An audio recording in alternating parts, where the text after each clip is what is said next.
Hi, Soul Family. You're invited to a special episode of the Soul Awakening podcast, Soul Circuitry. The chakra fields and the laws that shape us. Live streaming August 19th at 1 p.m. Pacific Standard Time. In this journey, we'll explore the chakras as sacred gateways, each one aligned with a universal law, each one inviting us to feel, live, and remember. This is where the energy becomes embodiment, where cosmic truth meets the body. I'll be joined by the luminous Marcus Christolight for this deep, transformative dive. See you in the field.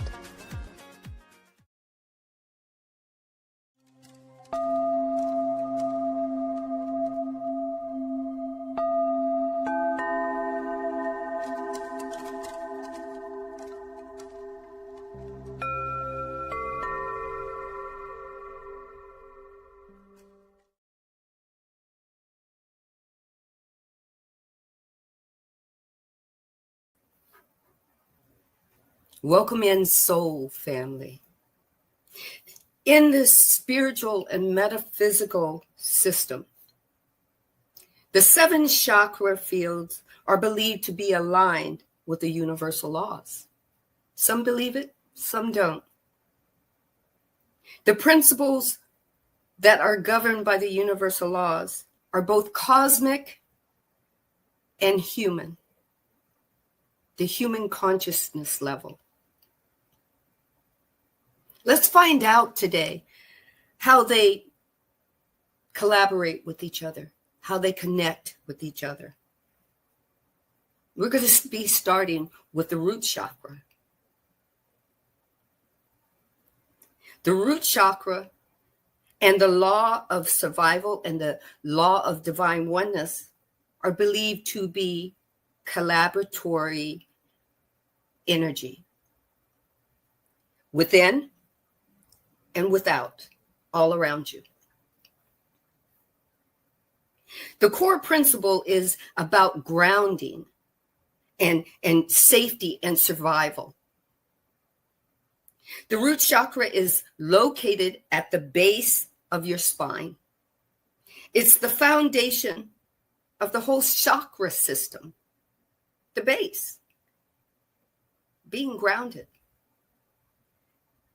The root chakra is part of our human needs, our shelter, our food, our physical health, our protection or safety, our instinctive ability to survive. And the root chakra is tied to our sense of belonging, whether it's family or a tribe or culture, or the earth itself.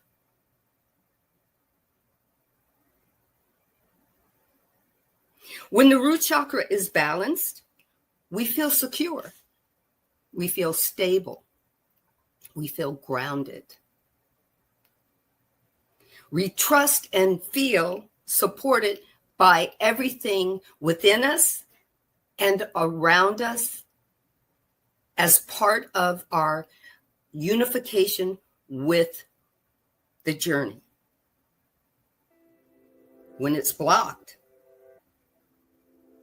we may feel fearful or anxious or unstable or disconnected. We may feel all of this disconnection or unstableness from our body or our present moment. In terms of embodiment, the chakra teaches us to be in our body, to live in our now, and to honor the material world as sacred. Why? because we're the creator of our material world. Let's talk about the universal law connection, the law of divine oneness, right? The law of divine oneness, as we learned in our past sessions, is a foundational metaphysical principle. It says that everything is interconnected. Every thought, every action, and every being is linked to the whole. From this perspective, nothing exists in isolation. Even our private experiences influence the collective consciousness and vice versa.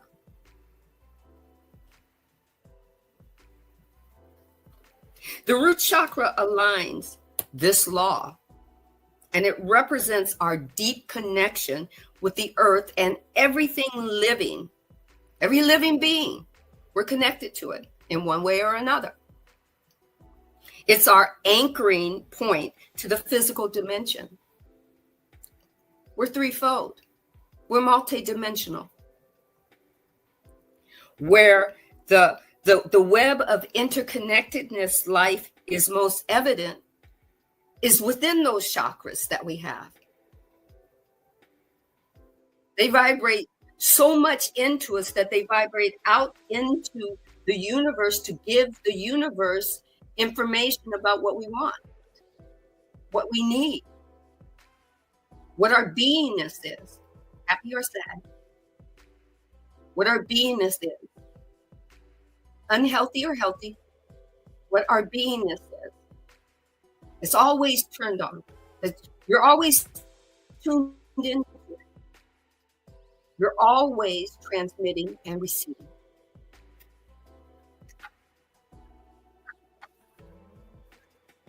Let's talk about practicing grounding in your root chakra. Such as, everybody's heard it, I take walks. I walk in nature. I spend time tending to my garden. I talk to butterflies.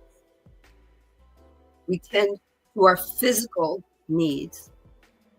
We begin to reawaken or recall the awareness of our interconnectedness by little things, by watching a butterfly flutter, or by watching birds fly, or watching them soar without moving their wings and being enthralled in it. You begin to see how sacred, if you want to use that word, the ordinary or the mundane is.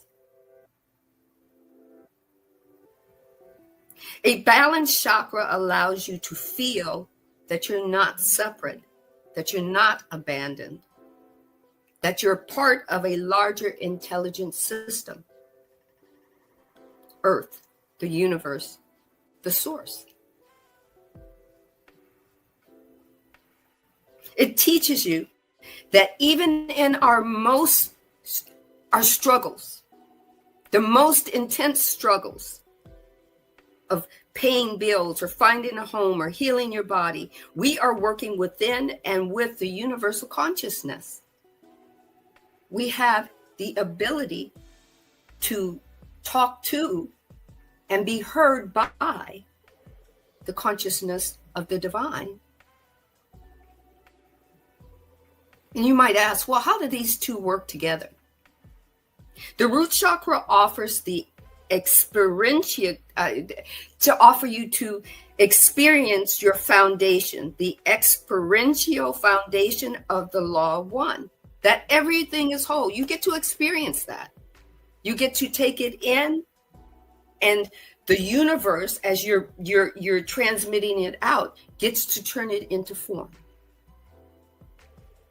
It says, before you can realize your cosmic unity, you must feel at home in your body. You must feel at home in your body and in your life. Acknowledging your body and your life, the good and the bad, the happy and the sad, the difficult and the easy breezy. Only when you feel safe and are rooted in the existence, can we begin to grasp the truth about us not just being individuals, but that we are expressions of the one true infinite whole.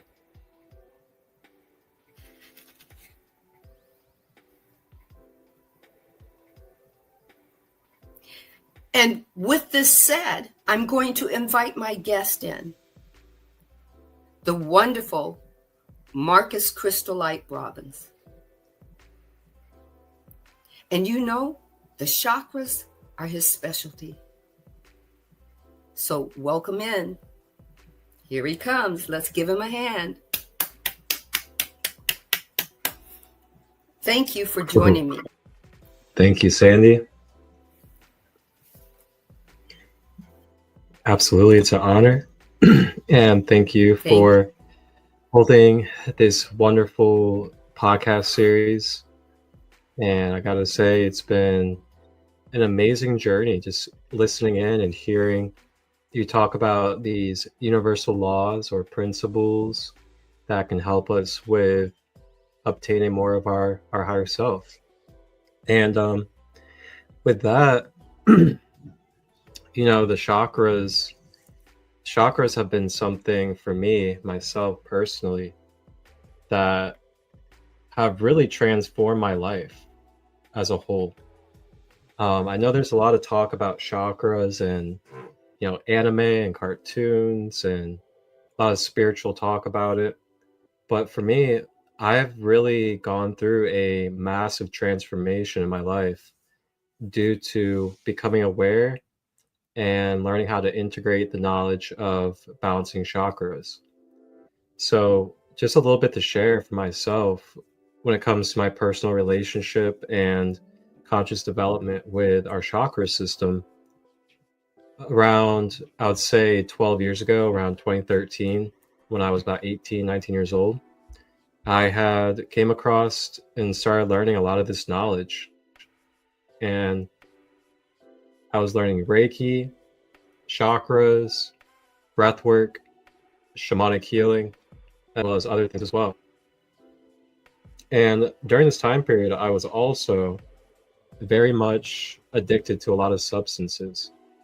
That included alcohol, festival, party drugs, coke, molly, even ketamine. And I was doing these different substances probably roughly 4 to 5 days a week, just alternating between them. And during this period, I started learning these practices when I was also addicted to these patterns in my life. And I was also selling these substances as well. And when I started introducing these practices into my life, such as chakra balancing and meditation, I subtly started seeing some changes in myself where, you know, I became a little bit more grounded. I started to become a little bit more connected spiritually, but I still had my patterns. So that's when I had to learn about shadow work. And that's when I had to learn about reprogramming the subconscious, as well as what the chakras are and how the chakra is related to this well-being of mine. So as I started learning about the chakras and I started learning about guided chakra balance meditations on YouTube, which I still do to this day, which is a key to how I am, I started really getting a deeper understanding of how it is that we could be the self-guide of our own well-being through our chakra system. And long story short, on my journey today, I now do not drink any alcohol. I do not take any party drugs anymore. I do to smoke a little bit of cannabis in a sacred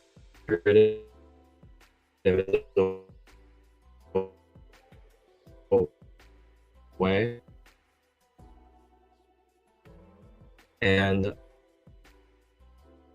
I take a little bit of it comes to the chakra system. And I'm actually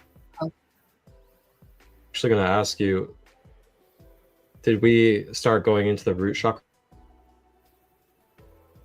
Yes, we went into the root chakra. You broke up for a second. Okay, great. Yeah. But yes, we started with the root chakra. We started with the root chakra. Yes, we did. Okay, great. Sounds good. All right. So we are going to move. Let me see if I can even get this on the screen. Okay.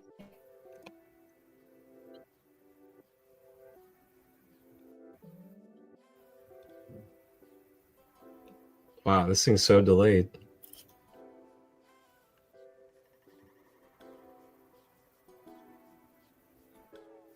Okay. Are we good? Can I continue? Yes, you can. Please do. All right. Sounds good.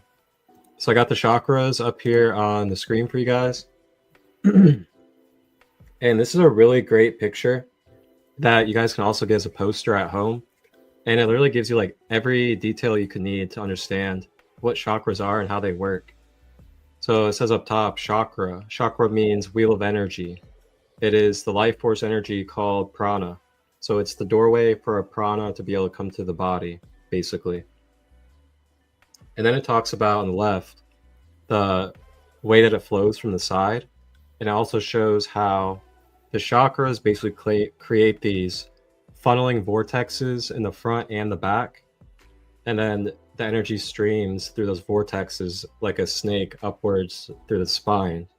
And you guys can see that on the left side as it's showing the side angle of how the energy flows through the chakras.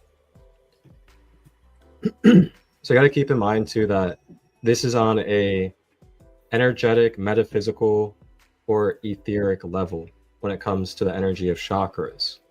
So we have a physical body, and then we also have a energy body. And then after the energy body, we have an emotional body, a mental body, astral, and beyond. And then with the chakras being a part of the energy body, it's basically our blueprint system or the mapping to our physical matter. And this is where the chakras come in. So the root chakra, as you guys can see, is located at the bottom, the base of the spine. And the color is associated with red.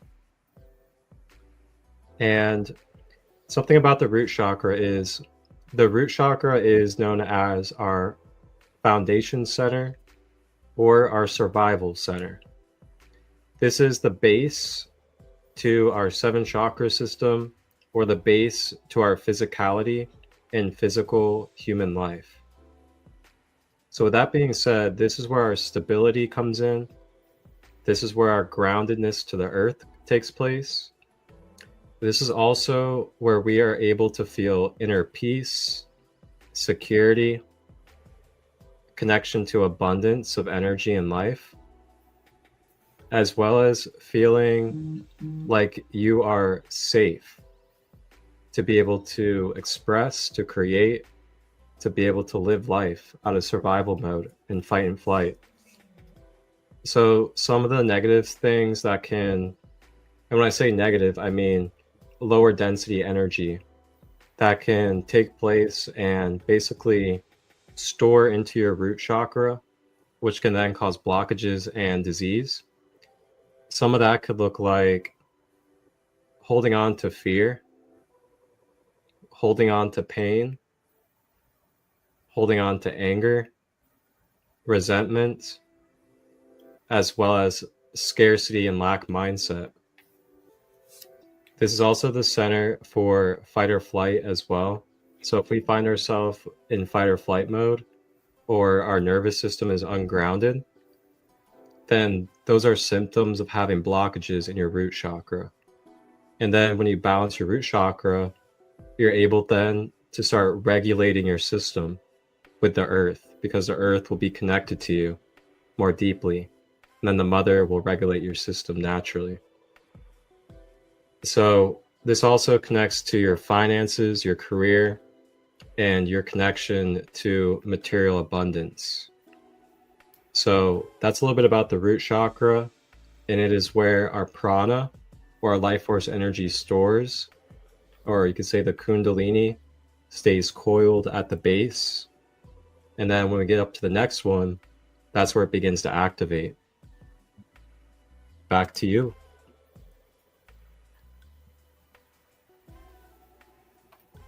And the next one, the sacral chakra.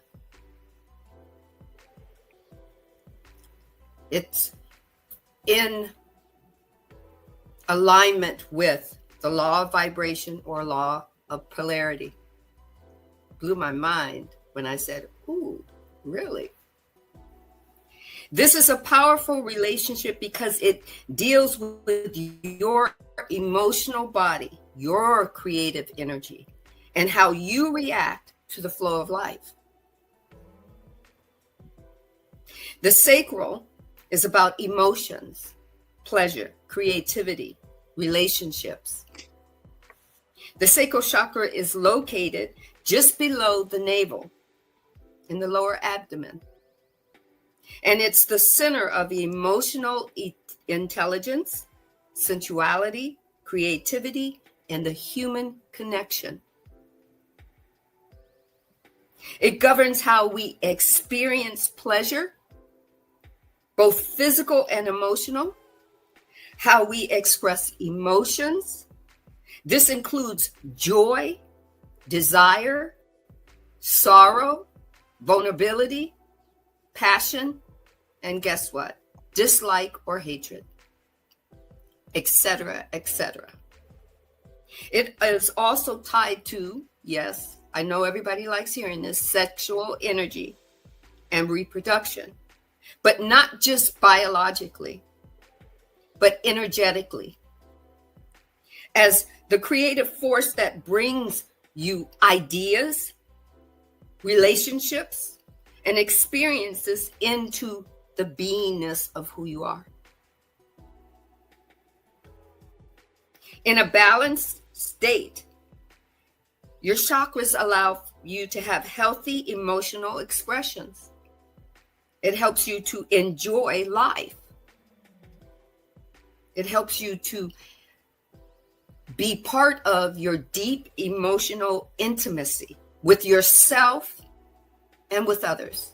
And intimacy does not necessarily always mean sexual, though I know that's where you want to go most of the time.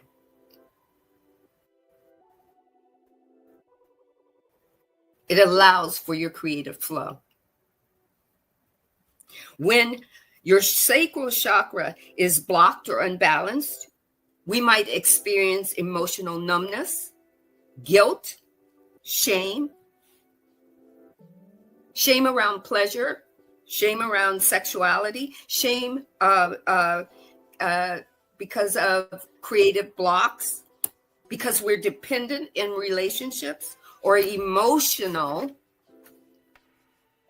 or have emotional fluctuations or instability in any type of relationship. Let's talk about the law of vibration. Because your sacral is in collaboration with the law of vibration. The law of vibration states that everything in the universe is in constant motion, vibrating at a different frequency. Nothing is truly still. This includes your thoughts, your emotions, the matter in you and around you, and even your soul. Emotions in particular are forms of energy. They're forms of energy in motion. E-motion. Every emotion we feel has a unique vibrational frequency. Love or universal love or authentic love vibrates higher than fear. But it's not that we're not meant to taste fear. We're just not meant to waller in it, stay in it very long. Fear teaches you something, and then it dissipates, or it should. Joy vibrates higher than anger. Doesn't mean we're not supposed to be angry. It means that we get to feel what anger feels like, and we get to strive for something different or more in a different direction. Gratitude shifts us to a whole different frequency of being. Being ungrateful can shift you to a whole different aspect of being as well. The sacral chakra is the internal tuning fork that allows you to feel all these different vibrations, both within yourself and in others.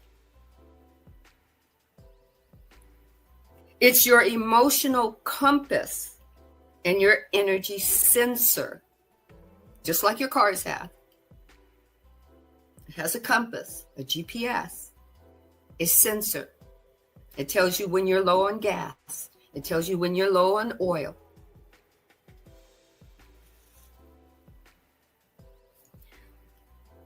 When your sacral chakra is open, you become more attuned to the subtle energy shifts.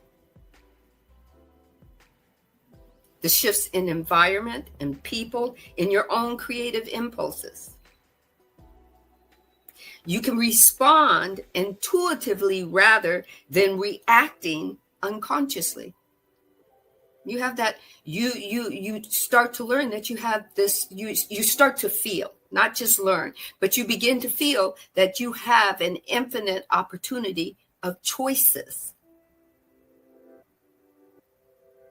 The law of vibration teaches us that we attract what we resonate.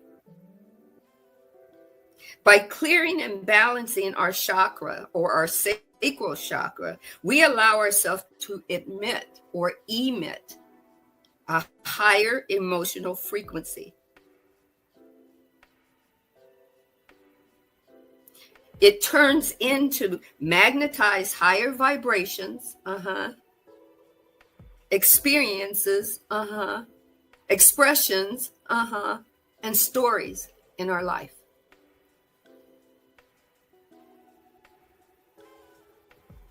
The sacral chakra teaches you that the creative expressions and emotional honesty are forms of alignment. You're meant to feel all the polarities, polarity, higher polarities, and lower polarities.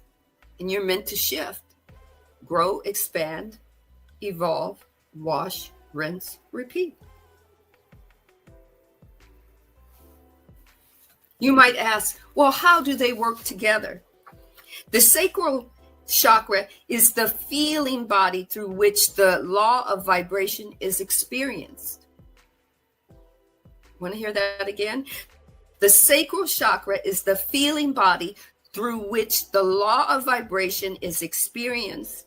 And now listen to the next one, and expressed. When you are emotionally open, ooh, I feel this. Centrally connected and creatively alive, you are vibrating in harmony with life itself.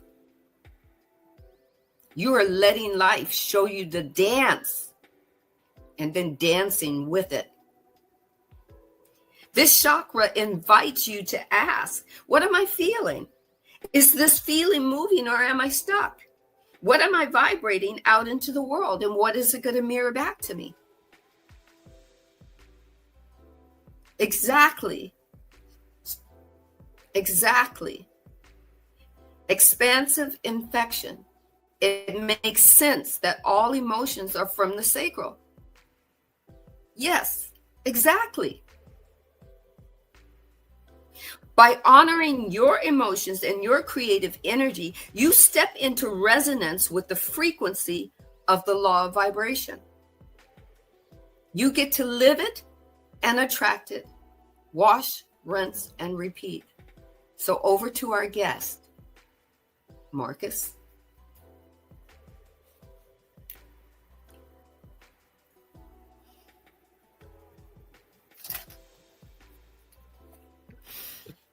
Thank you so much for that share. That was awesome. What are you reading out of?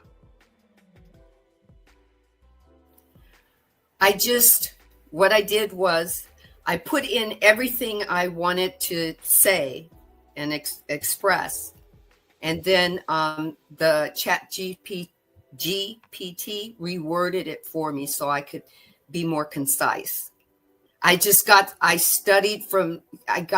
have all these books of universal laws. And then I started diving into, and they started giving me different embodiments. And when it would tell me, Marcus, about the chakras, I went, wait, the chakras and the laws are collaborative counterparts. And can you believe it? Different books, different authors. I'm floored how the divine is speaking to all these different authors and all these different, even I got to slow my roll. I'm starting to babble. I got to slow my roll. Even when you hear songs or writers who are creating lyrics, people who are doing poetry, and you can have 6 different poets, and they have all these words and phrases that are connected to each other. It's the universe having a dance with us. That's our sacral. That's how we get to be tuned in and tapped in. But when we're only looking at it from one aspect, and most people look at it from the aspect of sexual. When you're looking at it from the beingness of everything of who you are, it's your creative experience in life, and you're having a dance with life. And it may be a lower chakra, but the divine gave it to you. Take out the word lower. Don't let lower mean less. It's part of you. Now over to you, Marcus. That was such a good statement to make, because this English language has gotten so saturated with the diversity that it's now like, what terms mean what they originally mean at this point. So it's like a lot of us think when we say lower that it has to be associated with something negative. But lower is just like placement of it. It's in a lower place than what is up here, so to say. And that's like just literally it. It's not meant to be like there's a story attached to it about how to being down here is negative and being up there is better. Yeah, it's so funny when you really think about it. Cosmic humor of the human life, I tell you. So the sacral chakra, we'll go back to our diagram.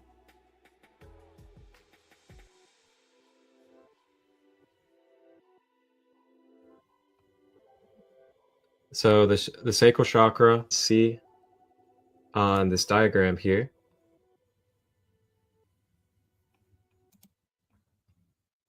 Here we go.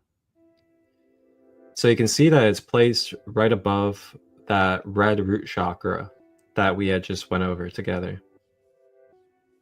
And I'm actually gonna make this a little bit bigger for you guys. Bloop.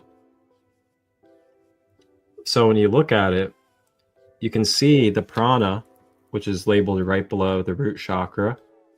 It has the arrows. It's telling you that it streams up from the earth into your root chakra. And then at the root chakra, this is the first wheel or energy center that begins to touch this prana, or it begins to bring it upwards up the spine. Because if you remember, a moment ago, we looked at the left side of this map here. The left side shows the current of how the prana flows like a snake from the side through the chakra vortexes. So it begins at the red root chakra. You can say that this is where it's coiled. And then when we begin to activate it, it then begins to initiate through the sacral center. So the sacral center, this is, as Sandy talked about, this is where we begin to now have senses. So as a human being, the root chakra, it's like we can say, I am. We are a formation. We are a material form. We are aware of that. And that's it. Then when you get to the sacral, this is where you begin to have senses for things that are outside of you. So this is where you begin to develop relationships. This is where you begin to feel emotional connection and energy. And this is also where you begin to feel sensuality, pleasure, joy, inner child energy. This all begins to begin activated at that sacral center. So with that being said, this is also where we ignite our passion and creativity, and where our inner feminine energy is stored. So something I want to bring up with this, as a holistic practitioner for a number of years now, and coaching and guiding many along the way, one thing that is very beneficial is boundaries. And the reason why we have boundaries is not out of fear. They are created personally through our own self, if necessary, for ways of self-respecting where our energy is, and also upholding our own free will consent to what it is we want to interact with in our energy field. So when I bring up boundaries, especially for the sacral, we got to think about how valuable it is that our creative life force, our prana, our sexual energy that allows us to create, to have vitality, and to feel passion for life. If we are just allowing that to pour into ways that are, damaging to our sexual nature, that are damaging to the ways that we are able to feel good about ourselves, then that's where blockages can start to develop within that sacral center. And when those blockages happen, there are many things that can manifest that as human beings, a number of us experience. And that could be attracting unhealthy relationships, continuous patterns of either codependency or abuse being brought into our life, as well as having no creative energy and just being burned and take place in this existing free will universe that we're in. When it comes to the sacral, if we are a little bit out of balance and having some unhealthy things happening with this sacral center. So when it comes to healing and balancing the sacral, if we are able to let go of relationships that are not helping us and continuing to bring us into our greatest good, then letting go of those is a way to help bring balance to your sacral. Finding ways to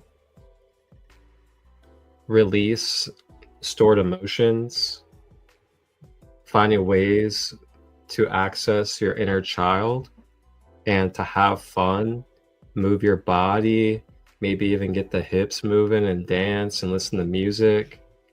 And also creative flows, music, art, creative expression. These are all ways to help cultivate and work up the energy of your sacral. I will say too, there's a lot of yoga poses that you can use. And you can also reach out to good practitioners like your Reiki practitioner or shamanic healer. And you can do inner child healing or releasing of stored emotions.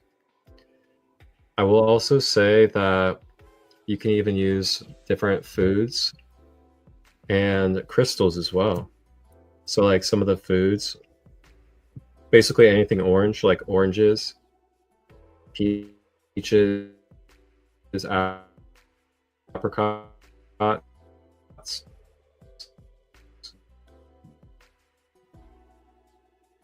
things like that.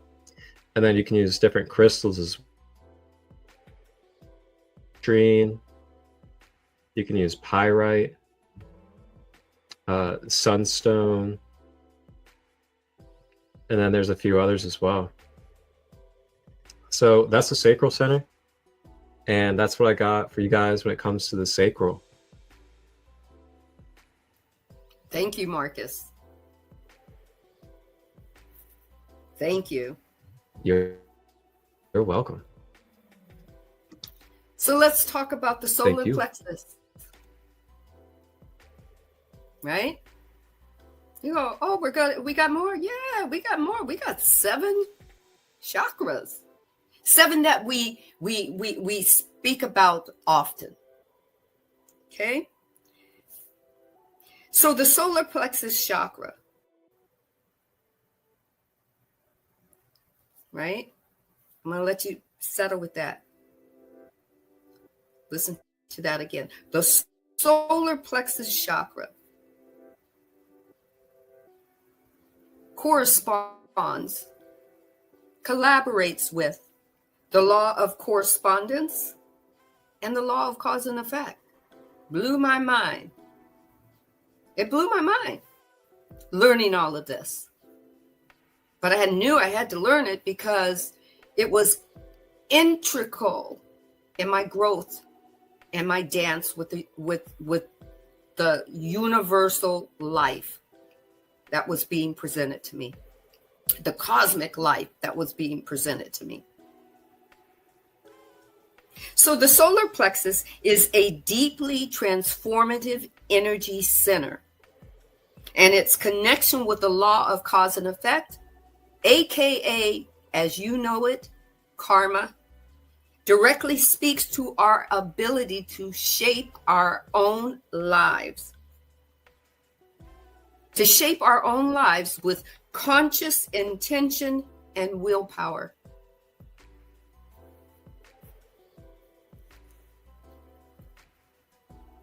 Sit with that a minute.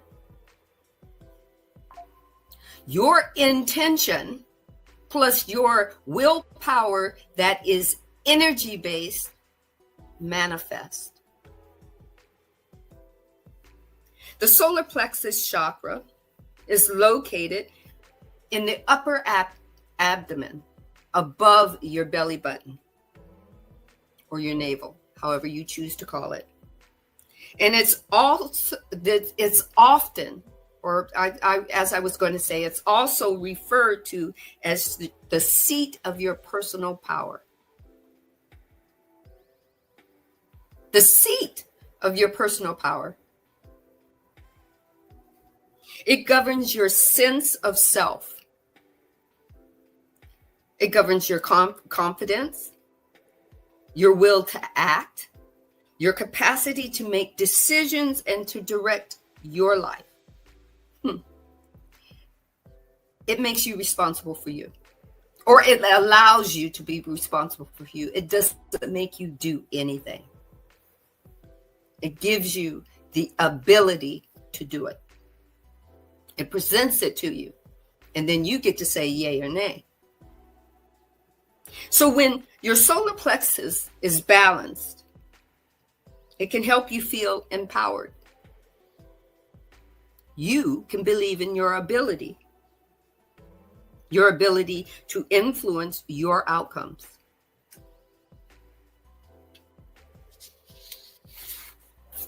You can be assured that you can trust yourself. You don't have to overly depend on other people or situations or circumstances. You can be motivated. You get to take action instead of be reactionary. You don't have to be undisciplined. You can discipline yourself and you can have clarity. You don't have to wait for somebody to clarify it for you or discipline you. You can see your purposefulness, being purposeful. You get to make choices that align you with your values and your goals, instead of waiting for somebody to decide for you what your goals and your values should be. When it's blocked or unbalanced, you may experience low self-esteem. You may experience doubt or self-doubt, or feeling that you're powerless. You may have control issues, whether it be too controlling or not, or too passive. You may experience feeling anger or shame or being indecisive. The solar plexus refines your raw emotional energy. It refines it from your sacral. It helps focus your intent and your action. It's where passion becomes purposeful doing or creating. So let's talk about cause and effect and how they are collaborators. How the solar plexus and the law of cause and effect, or karma, as aka karma, are collaborators. The law of cause and effect says, or states, that everything has an action and a reaction. That every effect has a root cause. Nothing happens by chance. Your choice generates a specific outcome. Your choice, my choice, Marcus's choice generates a specific outcome. We're responsible for it. The solar plexus is the energy engine of the causation. It governs how you initially react or how you take action, how you use your free will. The motives behind your action, your intentions, it helps to guide you. It's the engine by which everything moves.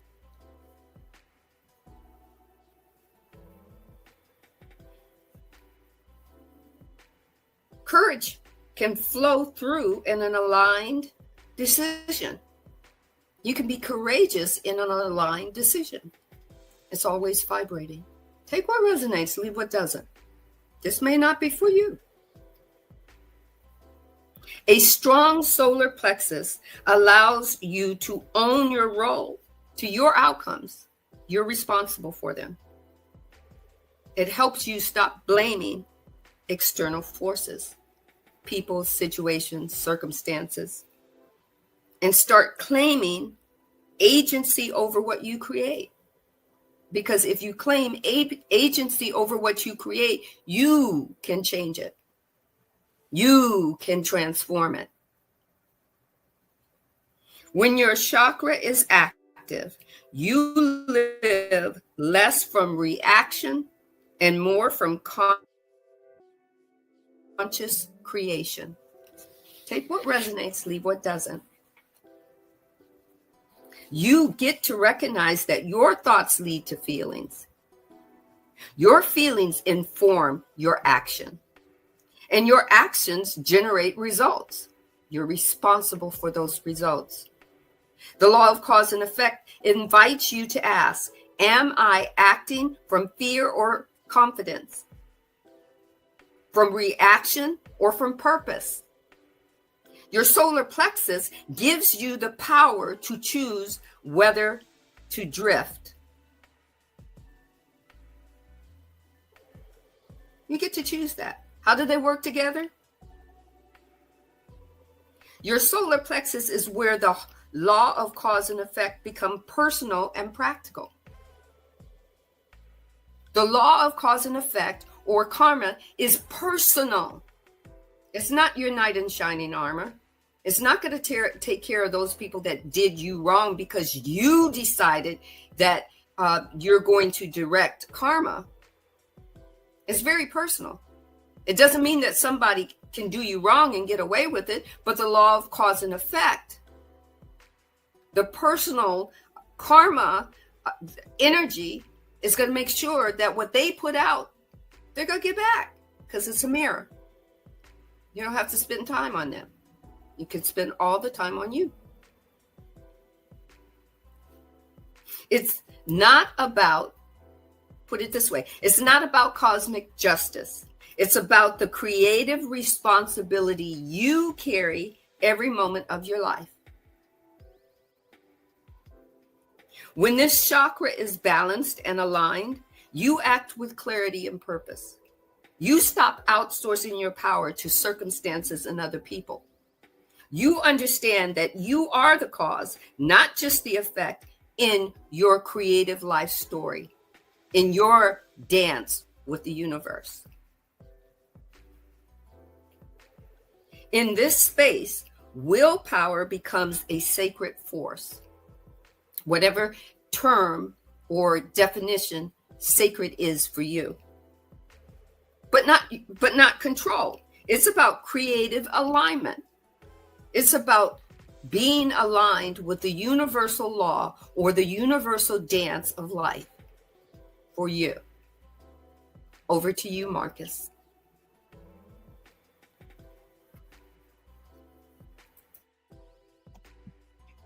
Oh yeah, climbing the ladder. We're getting brighter and brighter as we climb, accelerating our frequency a little bit. So I'm going to share on the screen for you guys the diagram. Now we're going to talk about this beautiful, radiant, yellow energy center of ours that we call the solar plexus. So when you guys look here on the diagram, continuing, I'm going to zoom in a little bit for you guys. So when you look again, we're now at number 3, which is the one right above the sacral, the orange. And as we can see, the prana comes in and stores at the root chakra. And this is our foundation center. So this is where we develop a foundation to have a physical human experience for the physical body. So it's our survival, our base foundation center. Then we make our way up to the sacral. The sacral is where we now begin to have senses and emotions with interactions with other energies and beings. It's also connected to our creative energy, our sexuality, and our ability to have healthy relationships and emotions. So now we're at what you can also call the Manipura, the solar plexus. If you guys also look to the left here in this diagram, where we are looking at the serpent energy flowing through the vortex of the chakras from the side, you can see that there's a dotted line that goes across where number 3 is. And underneath it, it says physical body.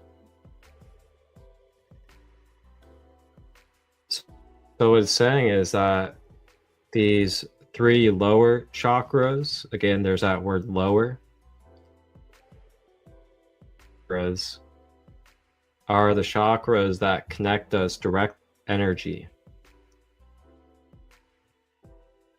And then we'll continue as we go along and talk about the rest. So one thing with the solar plexus, as Sandy wonderfully talked about already, is that this is where we have our inner strength. It's where we have desire. It's where we take action. It's also our self-image. It's our self-control. It's our self-discipline center. The reason being because of the placement of where the energy is flowing with this solar plexus. And what I mean by this is that when it gets to the solar plexus, our prana is still unconscious energy. You can say unconscious energy is kind of like animalistic or impulsive energy. There's no higher awareness being used when we just act out of our solar plexus. What happens is that we just act out of pure animalistic energy and instinct,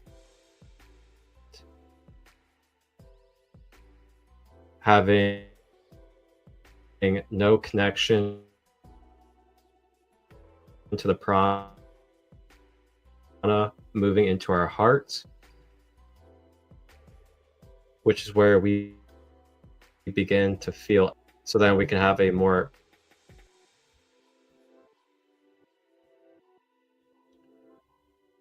I'm not sure how much you guys caught of that. Did that come through all right, Sandy? Yeah, it didn't come through, at least for me. If you wouldn't mind repeating that, I would love it. Okay. Is it good now?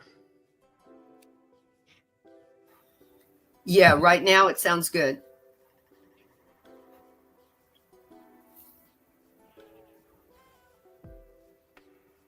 Okay.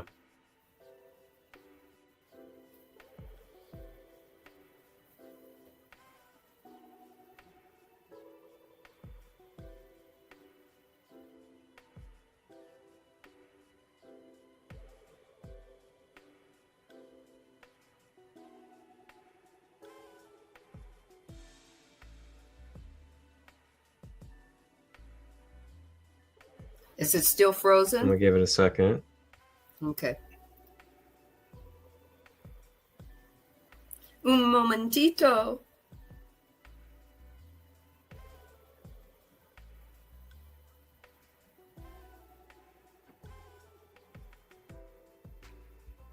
Wow, it's really it's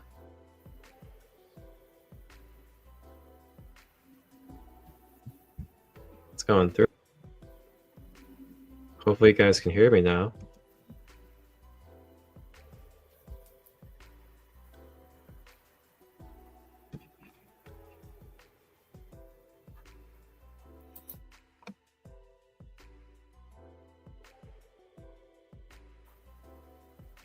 Sorry, I muted my mic. I just heard you say, I think you guys can hear me now. Can you hear me now? Yes, I can hear you now. Okay. Wow. It's getting rough over here. I'm not sure what's going on.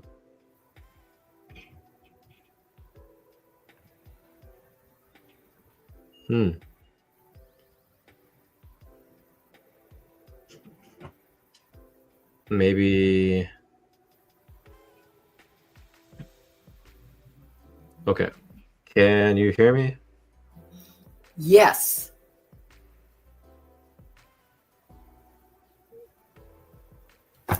Okay. Wow, that was a whole moment there. Okay. So what I was saying about the solar plexus is that the solar plexus, when we do not allow our prana, our animalistic earth energy, which is also unconscious energy, when we don't allow it to be able to travel up above the solar plexus before being expressed or taken action with, then what can happen is, due to it only being our physical energy, it's still associated with animalistic or unconscious energy. So when we get to that sacral or solar plexus center, if we don't allow that prana to continue to travel up our system and enter into the heart center is where we're able to feel empathy for others. It's where we're able to feel compassion and connection. So if we are not allowing that prana to reach that within ourselves, then what can happen is we can act impulsively. We can act unconsciously with conscious. So that the solar plexus is our self-control or our self-discipline center, because it is that energy center that literally gives us the deciding moment of, am I going to act out of my yellow ray, which is just going to shine onto anybody and everybody with no compassion or empathy for who it's shining on? Or am I going to where I can for everybody? Or would this maybe, if I was able to just take this action without consideration of others? And that's where the green ray is for the solar plexus, is being attached to judgment, criticism, opinions, basing your worth on the world and others' judgments.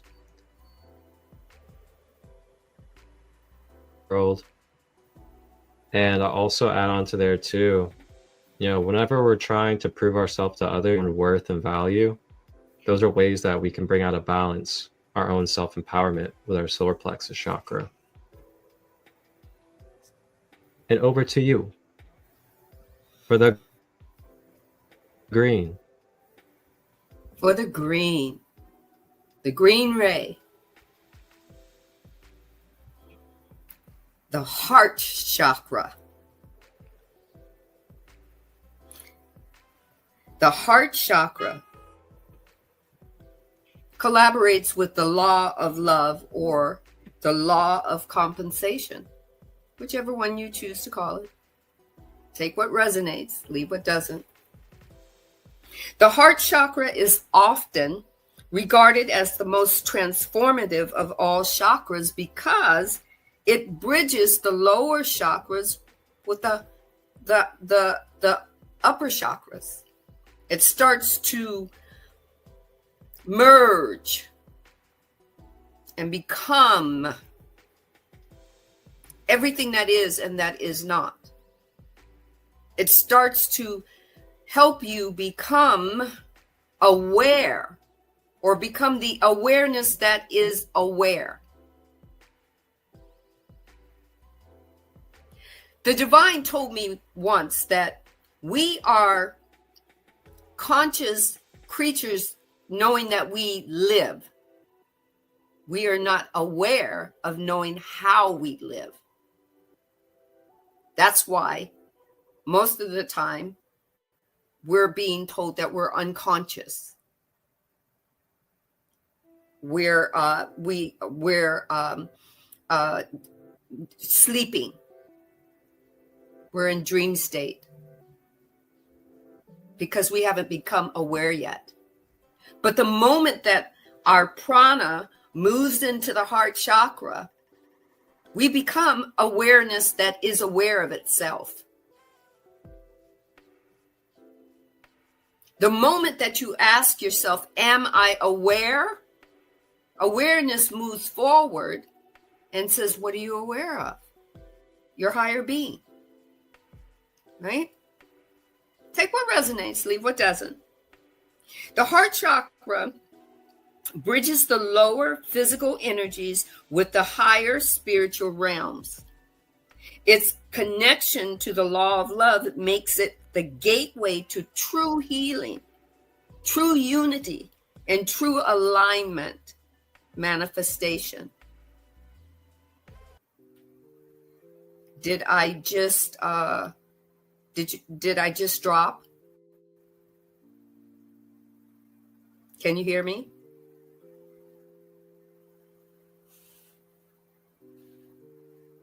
The heart chakra. Okay. The heart chakra, its core principles are unconditional love, unconditional compassion, and unconditional forgiveness. You were born this way. It's your birthright.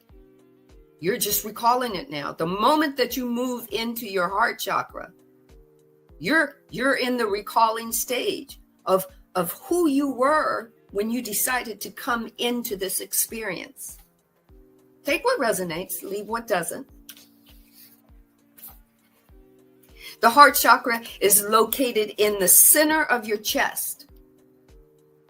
It is the emotional and spiritual center of your energetic body.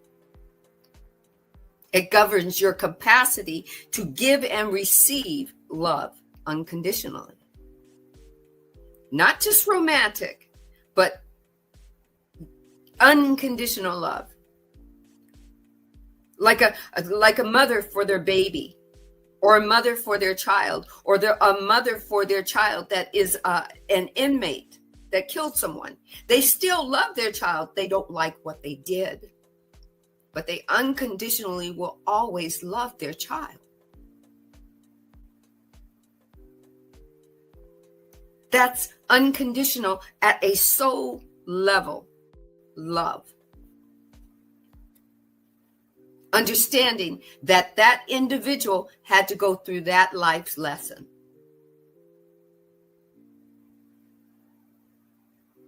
The heart chakra allows you to feel compassion deeply, to feel deep empathy, to transform judgment, to allow you to connect with others as they are.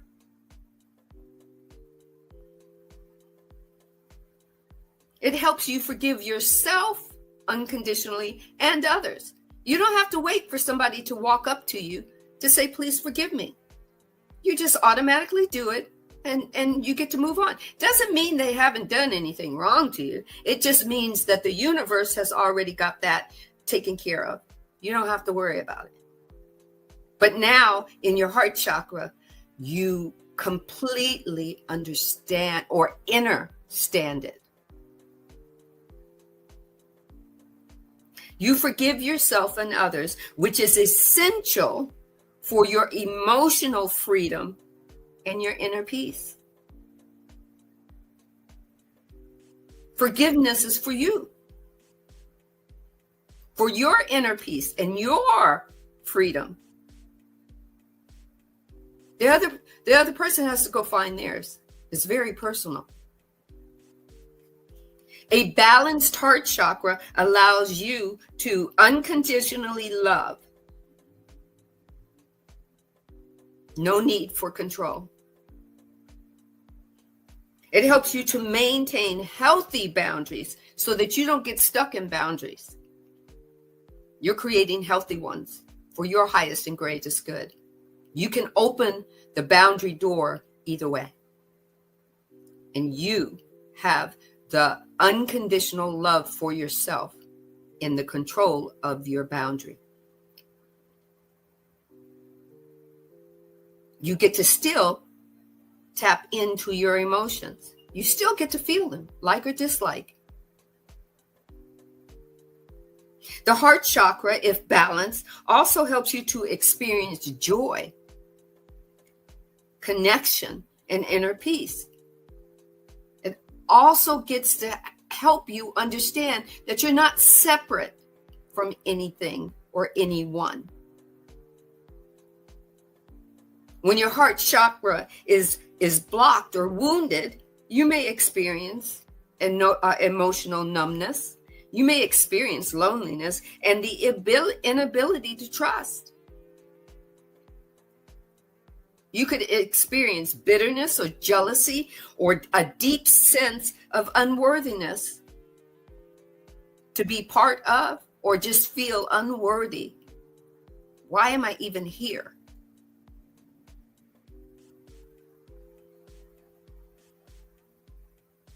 If it's blocked, you can feel the difficultiness in forgiving past wounds.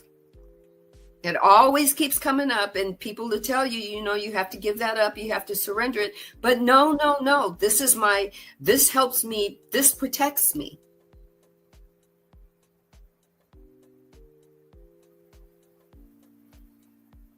Either it's protecting you from someone or it's protecting you from yourself. Healing the heart chakra involves embracing your vulnerabilities. It involves you letting go of past hurts. It involves you learning to unconditionally love yourself freely. Not because it's deserved or earned, but because it's your natural state.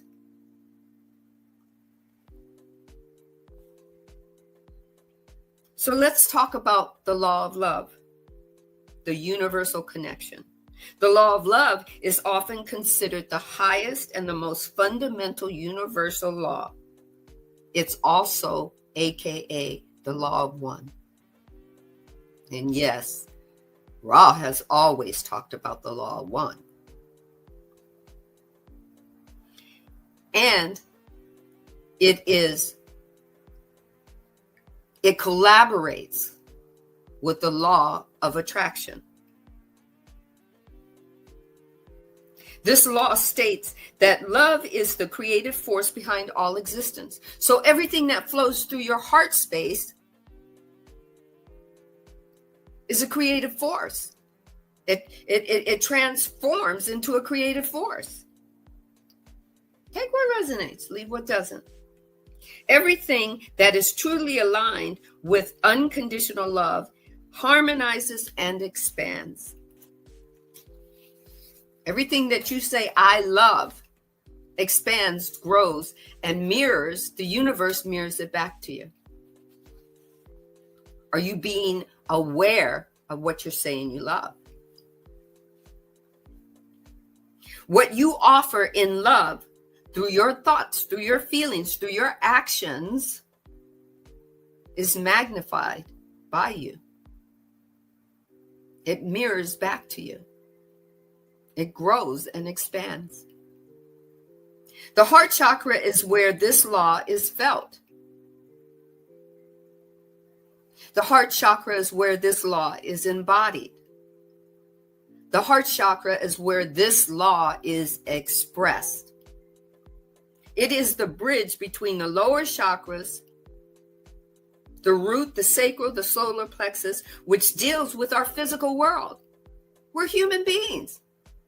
We're supposed to be in this human world, dealing,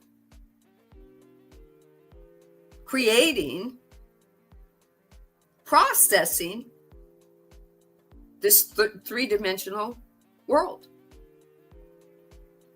The upper chakras, your throat chakra, your third eye, and your crown, deal with your spiritual insight.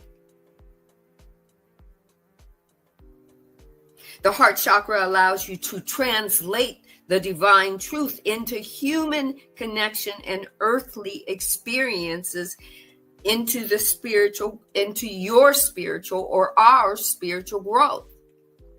Take what resonates, leave what doesn't. Through your heart chakra, you magnetize relationships. You magnetize your experiences and your opportunities. Through your heart chakra, you heal your emotional wounds and you get to integrate your polarities. Self and your other selves. When I say other selves, as Ross said it, when I look at Marcus, that's my other self.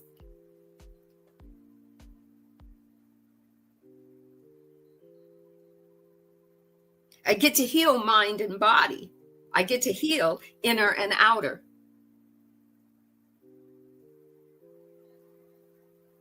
The heart chakra begins to experience oneness, or allows you to begin to experience oneness with life. You begin to dance the cosmic dance with life.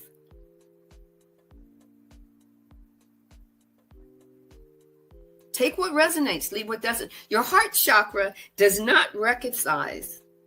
It does not recognize. I'm going to say it again. It does not recognize separation. It only knows unity. So you might say, how does these two work? How does the heart chakra and the law of love work? How do they collaborate with each other? The lower chakras are about survival and emotion and will. The heart chakra is where you begin to live from soul, not just self. Love is no longer a transaction. It's a state of being. Forgiveness becomes liberation, not concession. Compassion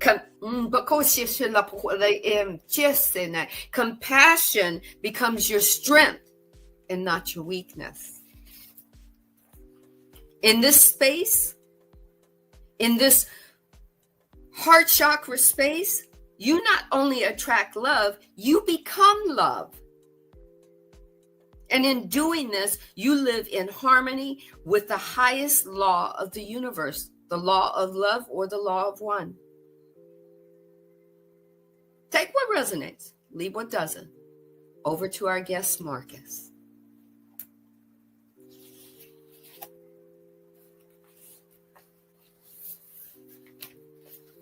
The law of love.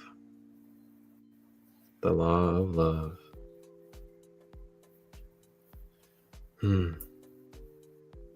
Thank you for that. So the heart chakra is, it's such a fun one to connect with. You know, there's many ways that you can go about healing your heart center. And some of those ways that are maybe kind of more known to your consciousness than you may think is through connecting with different archetypes or guides, such as Archangel Raphael, the Archangel of the Green Ray, and the heart chakra being that green ray center. Basically, anything with the green energy you can bring into your life to help bring more energy to your heart chakra. So Archangel Raphael, the green ray of light. There's also other guides as well that connect with the green energy. One of them is Ganesh. So Ganesh is also a guide of the green ray in Hinduism, the elephant-headed Hindu god. And what Ganesh represents in the story is the story of basically going through unperfect parts of your human self and receiving scarring as well, which is what Ganesh goes through in the life story. And through that, Ganesh then created the elephant mask with one of the broken tusks on it. And that's why you see Ganesh with an elephant mask. So the reason why he made this mask is because he still wanted to be able to go into the world and express who he truly was inside, despite his scars of the outside. So what this is representing is symbolically that we can use our outer self as basically a imperfect and flawed way to be able to still bring our light and love into this world. And in a way, the outer self protects us because the outer self is meant to get scarred. It's meant to go through things. And it's made to go through that for us and with us. So with that, Ganesh represents the removal of obstacles. And when we activate that self-love through our heart, that no matter what flaw we have, no matter what scar we have from the past, we are still going to love ourselves and love serving for the world. And that's what Ganesh basically represents with the green ray. Now, there's other guides as well that connect with the green ray. I know one of those feminine guides is going to be Archangel Haniel as well. And then I'm pretty sure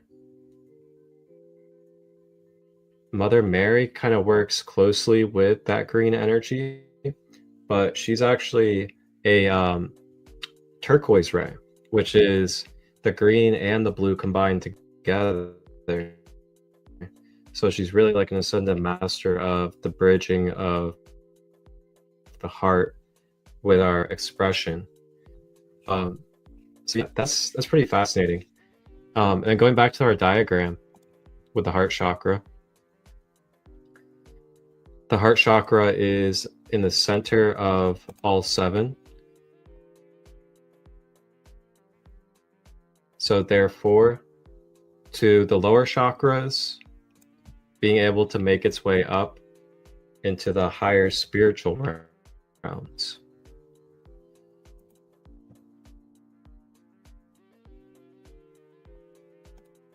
Oh, that internet's better now. I guess it's better since I turned the video background off. That's so funny. Oh, there we go. Okay. So the heart center, that green energy center there in the middle. And if you look at the symbol has a triangle downwards and a triangle upwards. So that's a representation of down to earth and then above to heaven. And the heart is the representation of that, which is why it's number 4 of the 7. So as you guys can see with the dotted lines to the left, it says physical body. Then it stops at number 3, the solar plexus. So just like Sandy said, right there at the heart center, that's where we now bring our physical energy into emotional energy. So the heart is where we begin to feel empathy for other beings. We feel a connection to other beings as us, as one. It's also where we feel compassion as well for others and ourselves. Now, some pretty key components physically when it comes to the heart chakra is this is where our blood pressure health is. This is where our heart conditioning is. This is also where our arm health is as well. So if we are having heart problems, blood pressure issues, that means your heart chakra is in blockages. And then that can result into blood clots and things of that nature. Some other things that can block our heart chakra are, very tragic experiences in relationships, as well as other accounts of relationships and love in our life. And what can happen is over time, if we don't rebalance or heal ourselves, then our heart can get kind of stiffened up and it can feel like it's heavy and that we can't express love, that we just like, we can't receive or even want to feel love from those around us. And I'm sure we have all been in that state at least once in our life, whether it was fresh out of a breakup in a relationship, or you just went through something very distrustful that happened. Those are the kind of things that can kind of stiffen up that heart center, which is our center of trust as well. So if we are not able to trust life as a whole, then that's also where we could have blockages in our heart chakra. Because even though we're going through chaos, even though we're going through, you know, distrustful experiences in this incarnated life, it doesn't mean that the divine doesn't have us always. And that's the key, is finding that embodiment within ourselves, that no matter what I'm going through, I know it's not personal, and that I am able to continue forward and make change with my free will, and continue to rebalance and do the things that I can spiritually in my awareness. So then also with the heart chakra, whenever we have some blockages here or overactive, we could find ourselves also kind of constantly putting others before ourselves and neglecting our own well-being. And that's what we call kind of like caregiving, so to say. And this happens a lot, especially to single parents, mothers.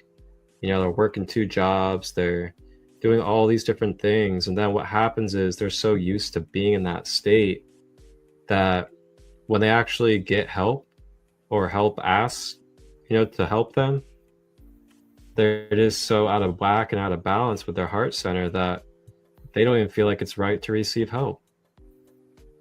And I've experienced that myself and seen many others go through it as well. And it's one of the most beautiful things I love helping people with, is bringing balance to their giving and receiving. Because man, we got a lot of givers in this world, and we all have a balance. So that's why boundaries are super key, just like we just talked about with this heart center. Because it's great to love, you know, it's great to love. But we also have to remember that we're in a matrix world where there's contrast and duality and other intentions out there in this life. I'll hand it back to you. Just take that in for a minute. There are so many beautiful givers, but the givers don't know how to receive. That's part of love, to give and receive. Unconditional love says, I'm going to give you love with not the expectation that I'm going to receive it. I'm just going to give it. Unconditional love. And the universe says, well, oh, Sandy, you're giving love and you're enjoying it. I'm going to give it back to you. But when it's given back to you, maybe something in your heart space is closed off or buried beneath problems and situations and circumstances that keep you from receiving love on your end.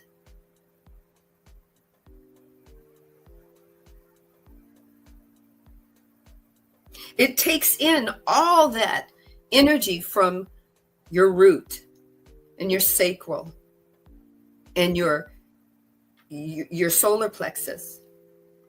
You get to the point where it takes it all in. But now you've got to be the creator that says, what do I want to do with this energy? Who do I want to be now that I'm in my heart space? How do I want to grow? Who do I want to share it with? Who don't I want to share it with? Did I get myself stuck in a box because I cut everyone off? Because I thought that would make me feel more comfortable. Your heart space helps you to ask the embodying questions you need to grow, to merge your root chakra with your sacral, and your sacral with your solar plexus, and your solar plexus with your heart. All three in one. As Marcus says, we keep climbing the ladder.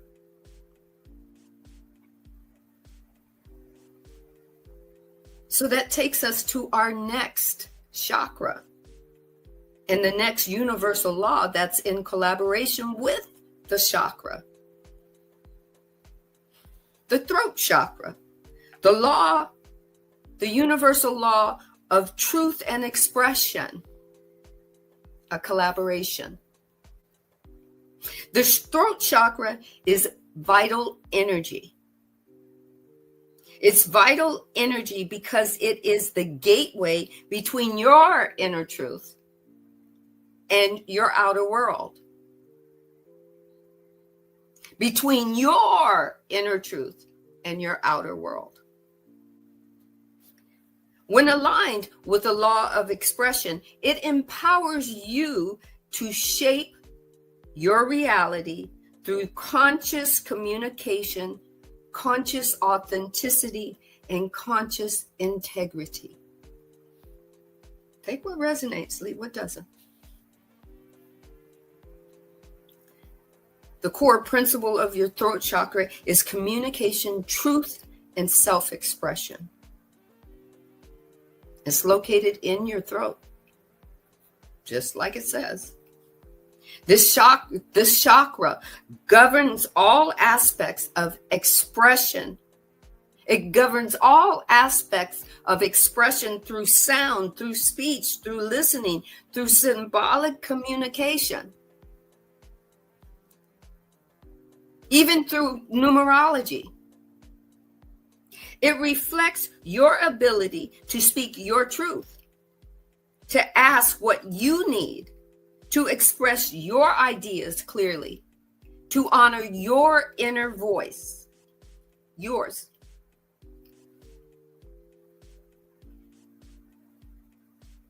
A balanced throat chakra means you communicate clearly and with confidence. It means you listen deeply. Did you know that your throat chakra is about you listening and perceiving what you hear and being able to authentically listen and actively listen so that you hear what the other person is saying, not what your ego thinks it meant to say. You listen deeply, not just to others, but also to your intuition. You listen deeply to your inner guidance. You have a sit down at the seat of your soul with your higher being, and you're attentive to you. You express yourself honestly. You be honest. You can be honest with yourself first before anybody else. You can be honest with yourself without fear of judgment or rejection. Your throat chakra helps you align your voice with your values. It helps you ask an embodying question about your values. Is it serving you anymore? Is a good question. When your throat chakra is blocked or unbalanced, you may struggle to speak because you fear that you might say something wrong, or you fear that somebody's going to censor you, or you've been censored before, so you have a fear of that. I've been there, done that before. I had a fear of speaking in public, due to not being able to memorize speaking. in class. You got to use the cards, the note cards, but you got denoted, your grade dropped for how many times you looked at your cards that were there to support you. I got embarrassed, and I carried that with me for a long time. My throat chakra was closed. I was the middle child amongst what I considered or perceived to be intelligent older and younger siblings. And I felt cut off.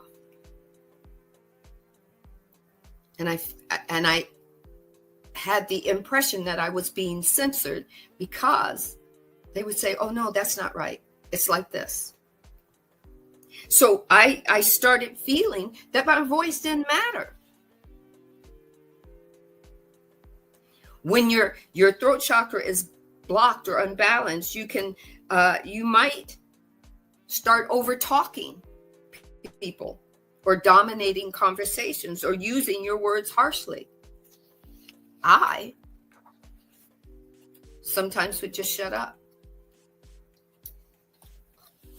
Or sometimes I would talk when my teacher was talking.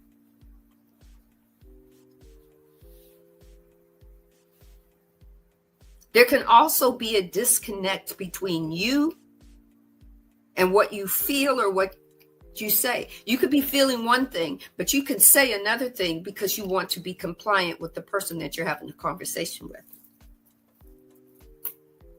Creating emotional and energetic dissonance. Okay? Healing the throat chakra involves developing the courage to speak honestly, choosing your words with intention, going within, unpackaging all that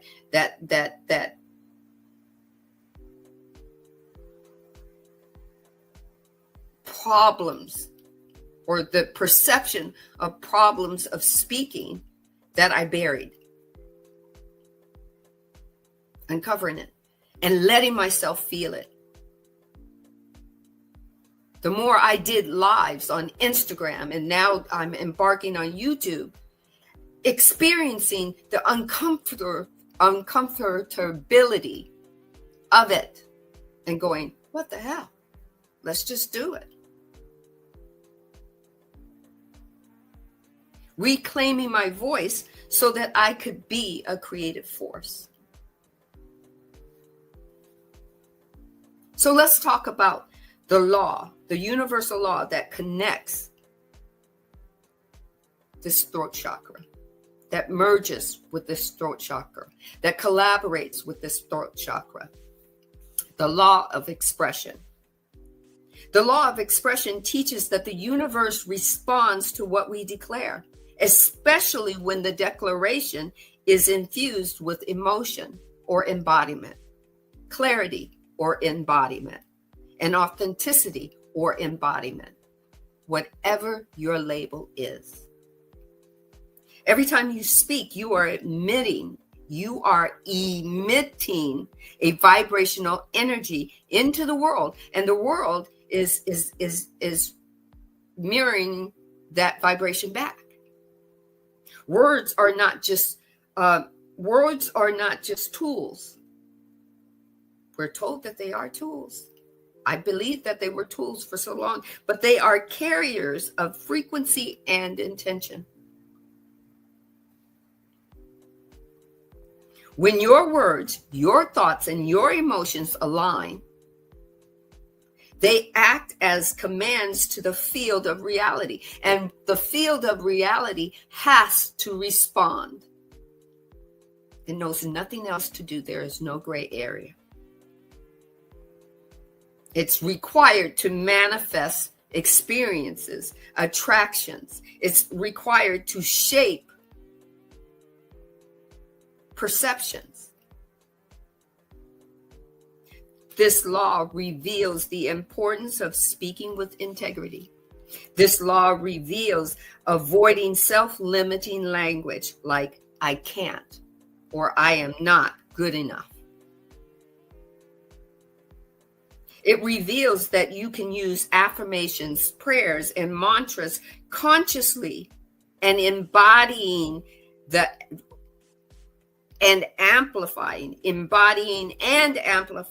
vibration of alignment. You're responsible. I'm going to slow my roll. The throat chakra is where the law is put into action. Where the law of expression is put into action. It's the energetic site where your inner world becomes an outer expression. It's where your inner world becomes your outer expression through your voice, through your music, through your writing, through your teaching, and even through your silence. When this chakra is opened and balanced, your truth resonates. When this chakra is open and balanced, this truth, your truth, resonates. The world responds with clarity. It responds with respect, and it responds with alignment. It responds to you. And you might say, how do they work together? The law of expression and your throat chakra. In this space, this throat chakra space, your words heal and uplift and empower. You stop hiding your truth and you start living it, regardless of what anybody else thinks. You begin to speak reality into existence, not through force, but through alignment with your highest self. You don't have to go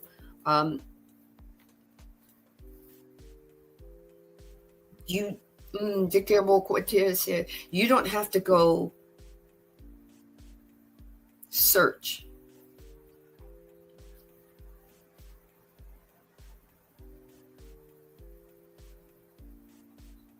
You don't have to go search. You don't have to go grind. You just become and do. Over to our guest, Marcus.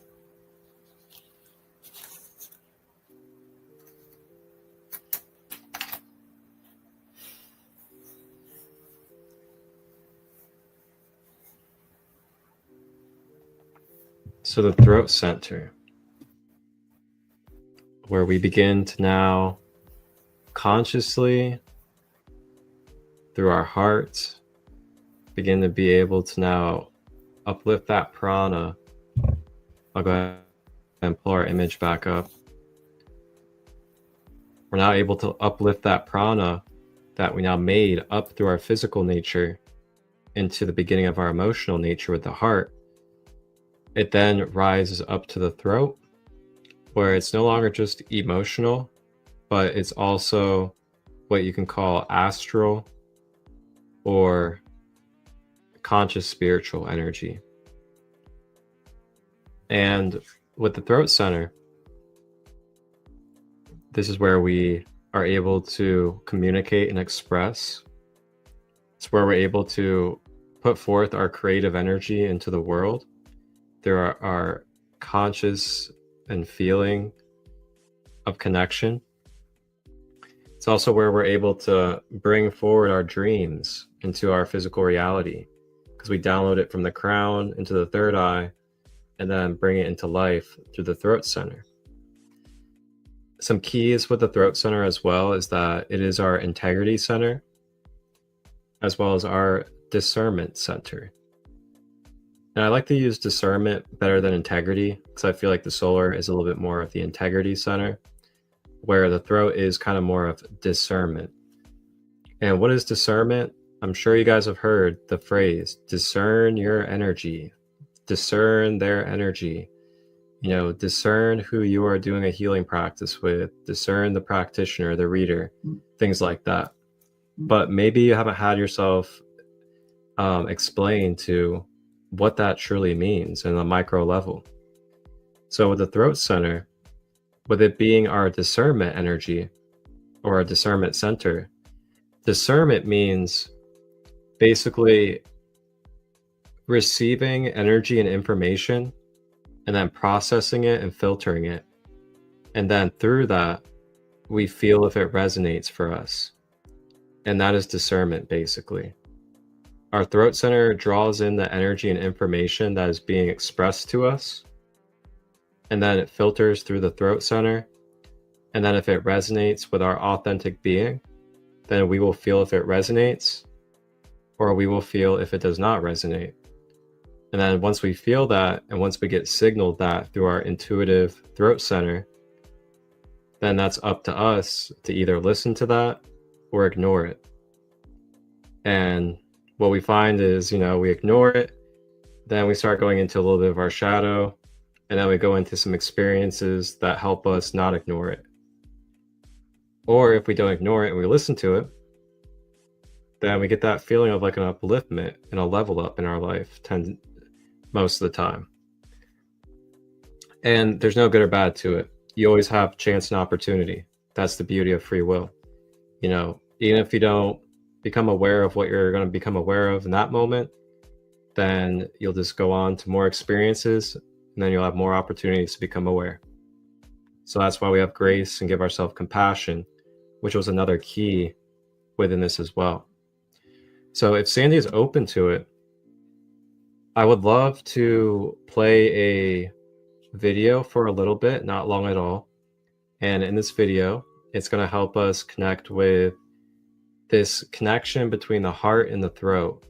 And it's also going to talk about some beautiful guides that we can connect with and use to help the balance with our heart and our throat center.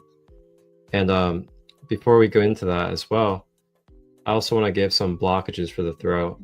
Blockages can result from suppressing your own emotional expressions. It can also happen when we reject ourselves from being valid to express, or if we are suppressed or rejected by others outside of us.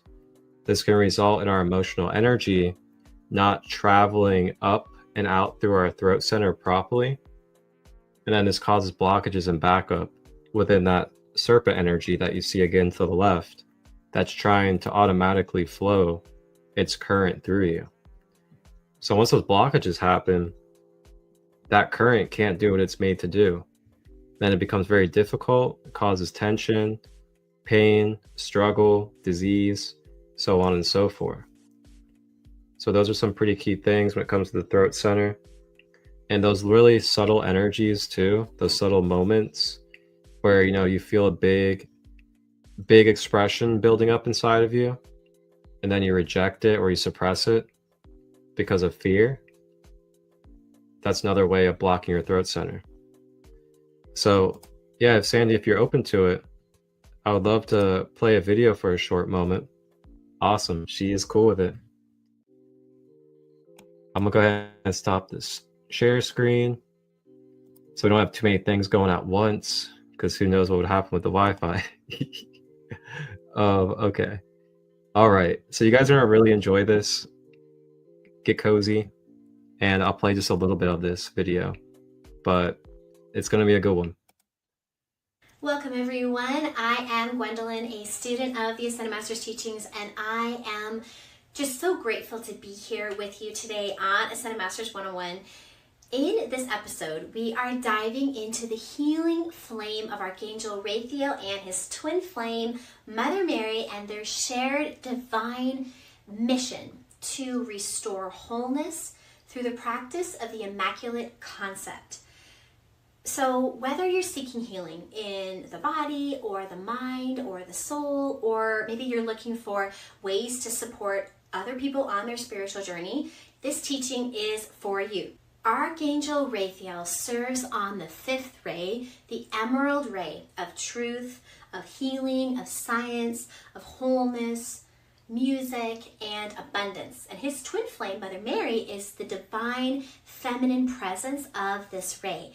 And together they minister to everyone who is in need of spiritual and physical healing.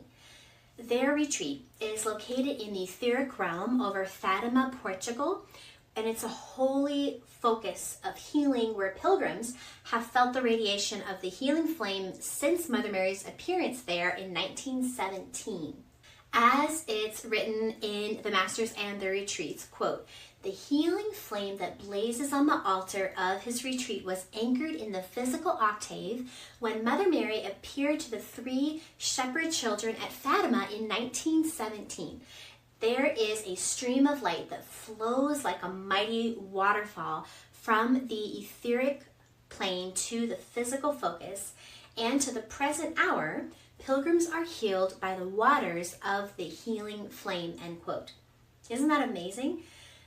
This retreat is a healing sanctuary for the soul, and it serves not only hospitals and health workers, but anyone who's open to being made whole through the light of God. So this retreat is here for everyone who wants to be healed and wants to have that wholeness within their being.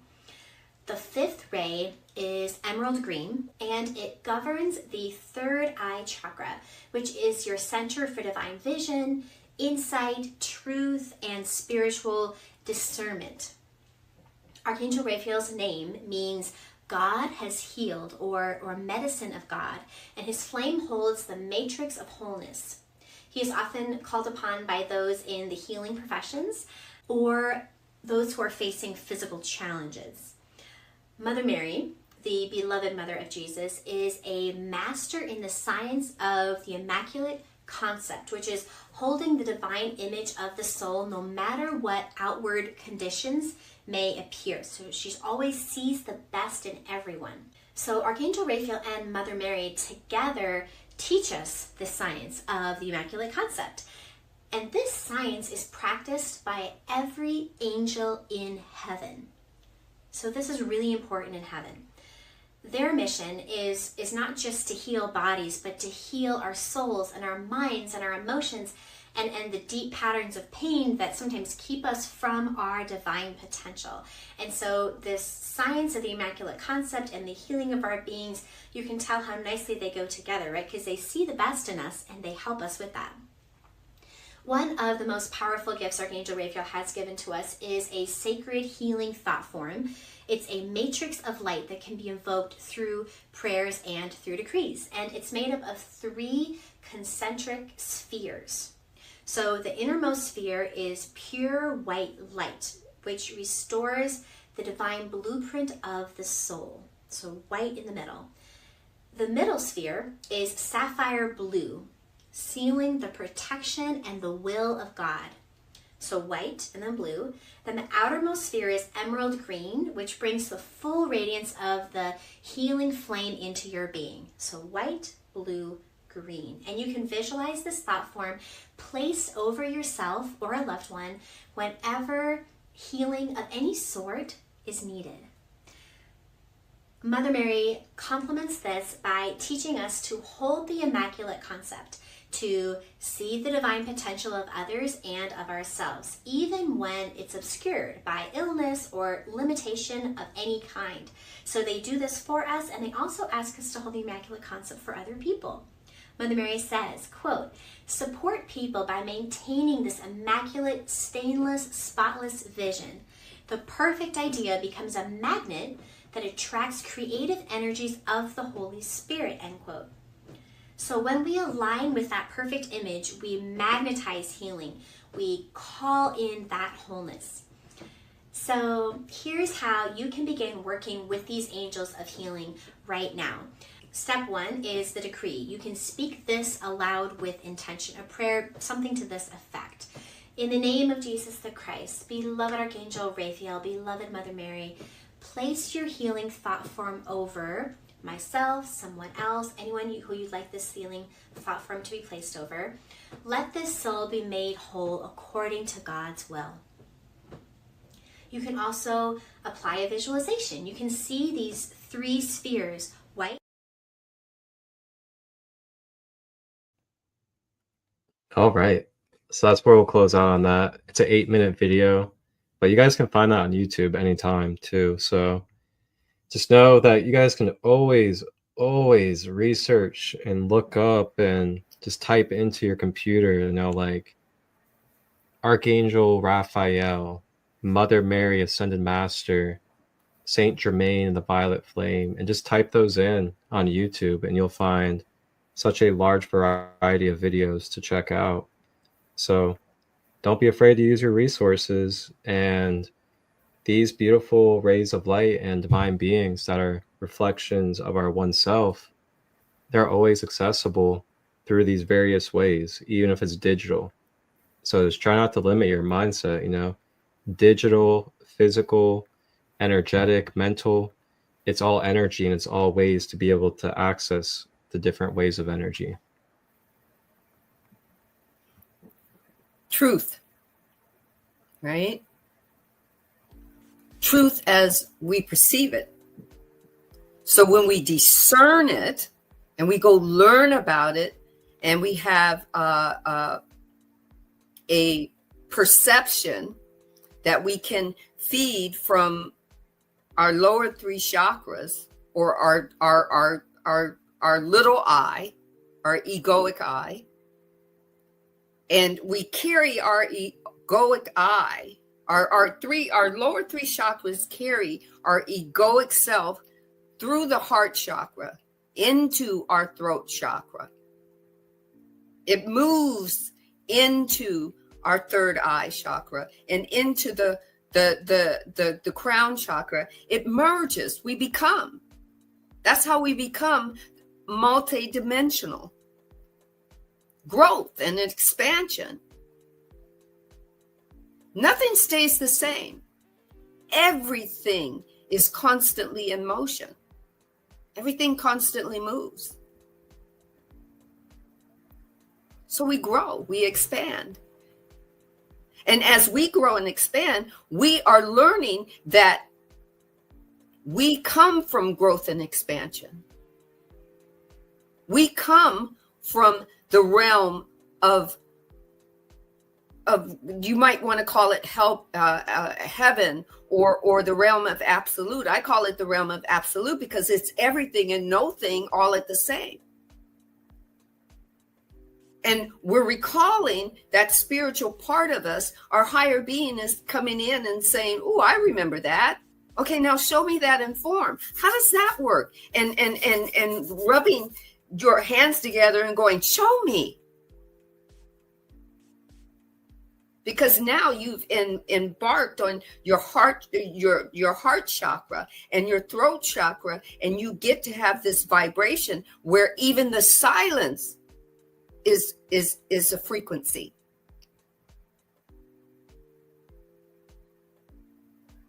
So we're moving on. We're moving up the ladder. The third eye chakra. And what does it collab with? It collabs with the law of mentalism, or the law of perfection. Not perfection, perception. I'm getting excited. Gotta slow my roll and take a sip of living water. Thank you, thank you, thank you. The third eye is one of the most profound centers in inner knowing and perception. When linked with the law of mentalism, it reveals how your thoughts, your beliefs, and your perceptions shape not only your inner experiences, but your external ones as well. The core principle of your third eye chakra is intuition, insight, and perception. The third eye is located between your eyebrows. It is the center of your consciousness, governing your inner vision, governing your intuition, governing your imagination, and your clarity of perception. It's your internal guidance system. It allows you to see beyond the physical senses and access deeper truths, your deeper truths. It allows you to access your higher wisdom and your spiritual insight. Yes, you have them. You were born with them. The core principle allows you to embody you.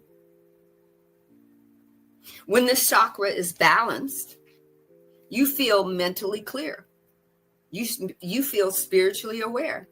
You're aware that your awareness being aware. When it's balanced, you feel your intuition strongly. You know without needing a reason. Sometimes you just know things.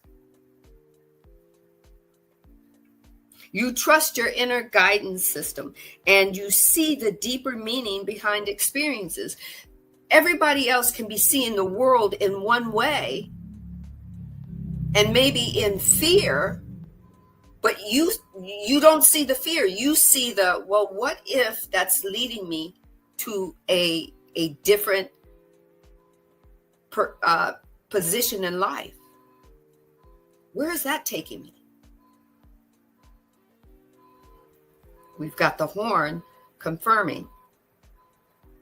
You can discern truth from illusion in your third eye.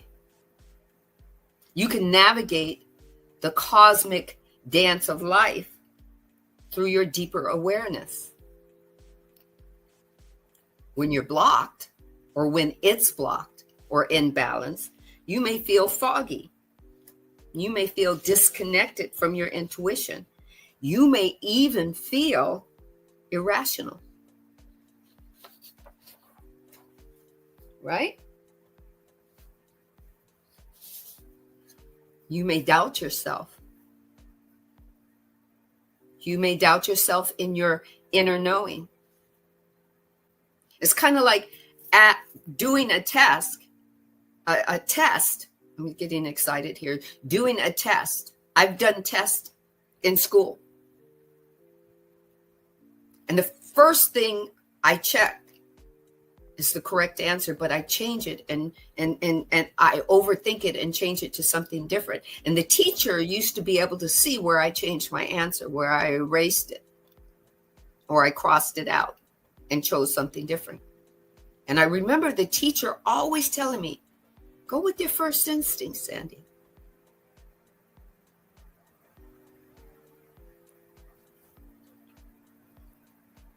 Sometimes when you're out of balance, you can feel trapped in your thinking because it's limited. You might experience rigid beliefs or the rigid beliefs that have been buried underneath layers and layers of information, misgiven information to you from somewhere else or someone else. Or told that you have to, you need to think about that. So now you're always overthinking or have the inability to see beyond appearances. Well, it must be so because it looks that way.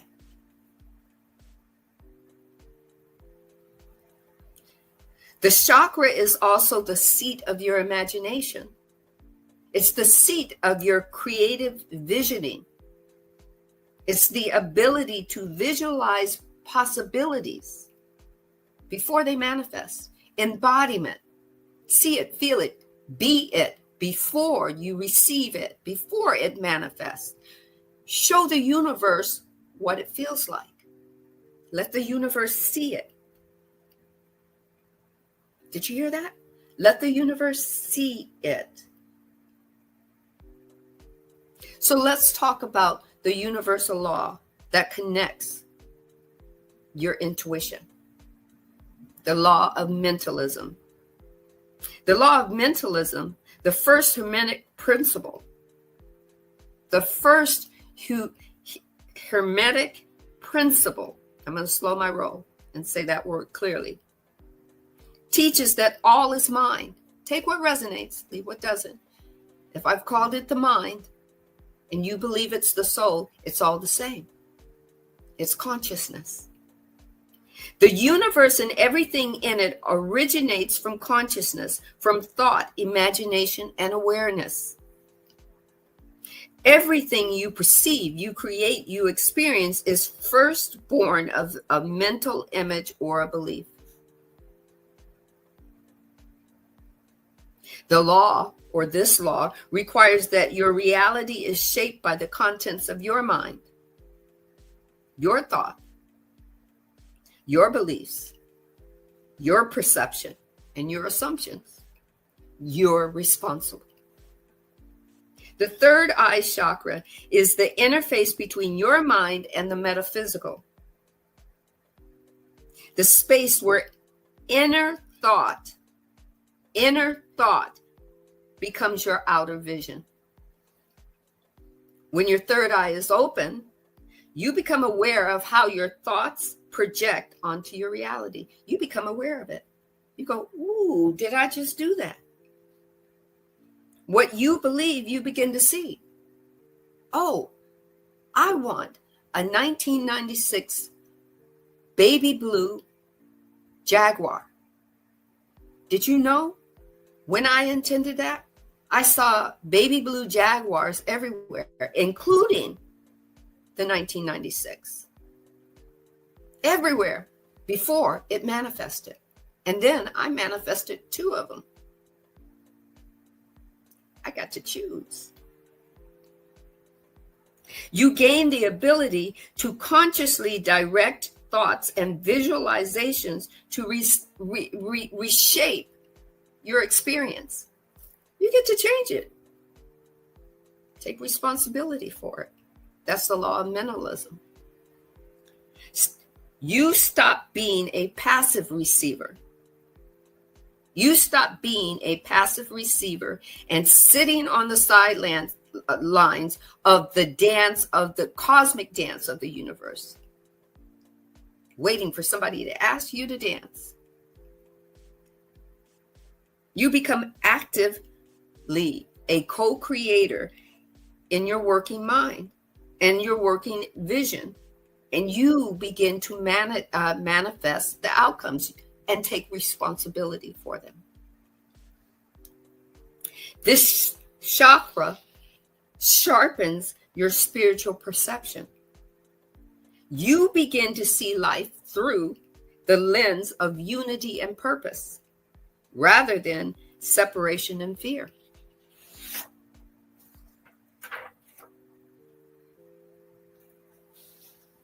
So how does the law of mentalism and your third eye work or manifest together or collaborate together? When your inner vision is clear and your outer world follows suit, thought is not passive. It's creative. Imagination, ooh, I'm excited. Imagination is not fantasy. It's your blueprint. Clarity creates clarity of life. Clarity of mind creates clarity of life. Your third eye. Your intuition. A person with a balanced third eye can see possibilities where other people see problems.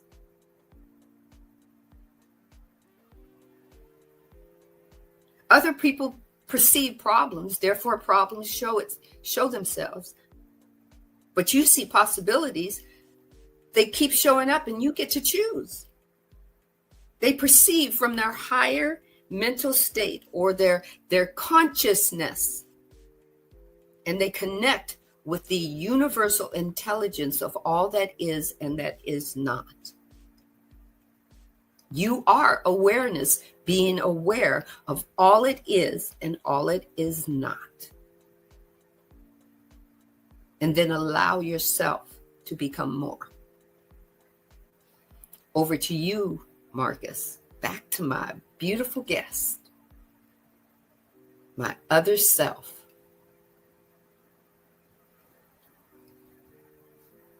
Mind's eye. Probably the most popular chakra in our human culture, I would say. The good old mind's eye, the third eye. sure many of us have heard the word third eye before, but maybe have never had it explained to us in the micro level of what the third eye truly is for us. Now, we get a lot of symbolism in our cultures and in our symbolic referencing, and the mind's eye is very, very powerful, just like all these other energy centers, of course. But with this mind, the eye, we're starting to now dive to, with the mind's eye or the third eye chakra being the energy center of our perception, our perceptual awareness. That means it's able to perceive really any dimension. So with that being said, with our mind's eye,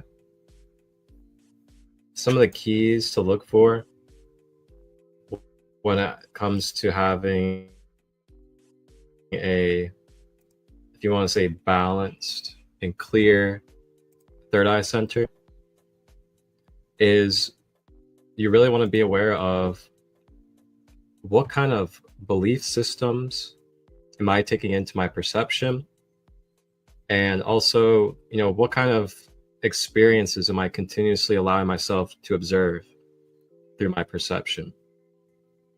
And as we observe and we go through our experiences through our conscious mind, the third eye, we then kind of accumulate and we kind of replicate the information inside of ourselves because we're learning from it. And that's the whole point of Earth is that we're learning from energy and information. So the third eye is where we perceive it from a conscious lens. So what happens then after it goes into our conscious mind is it goes and stores into our subconscious. The subconscious is going to be correlated to the 12 chakra system.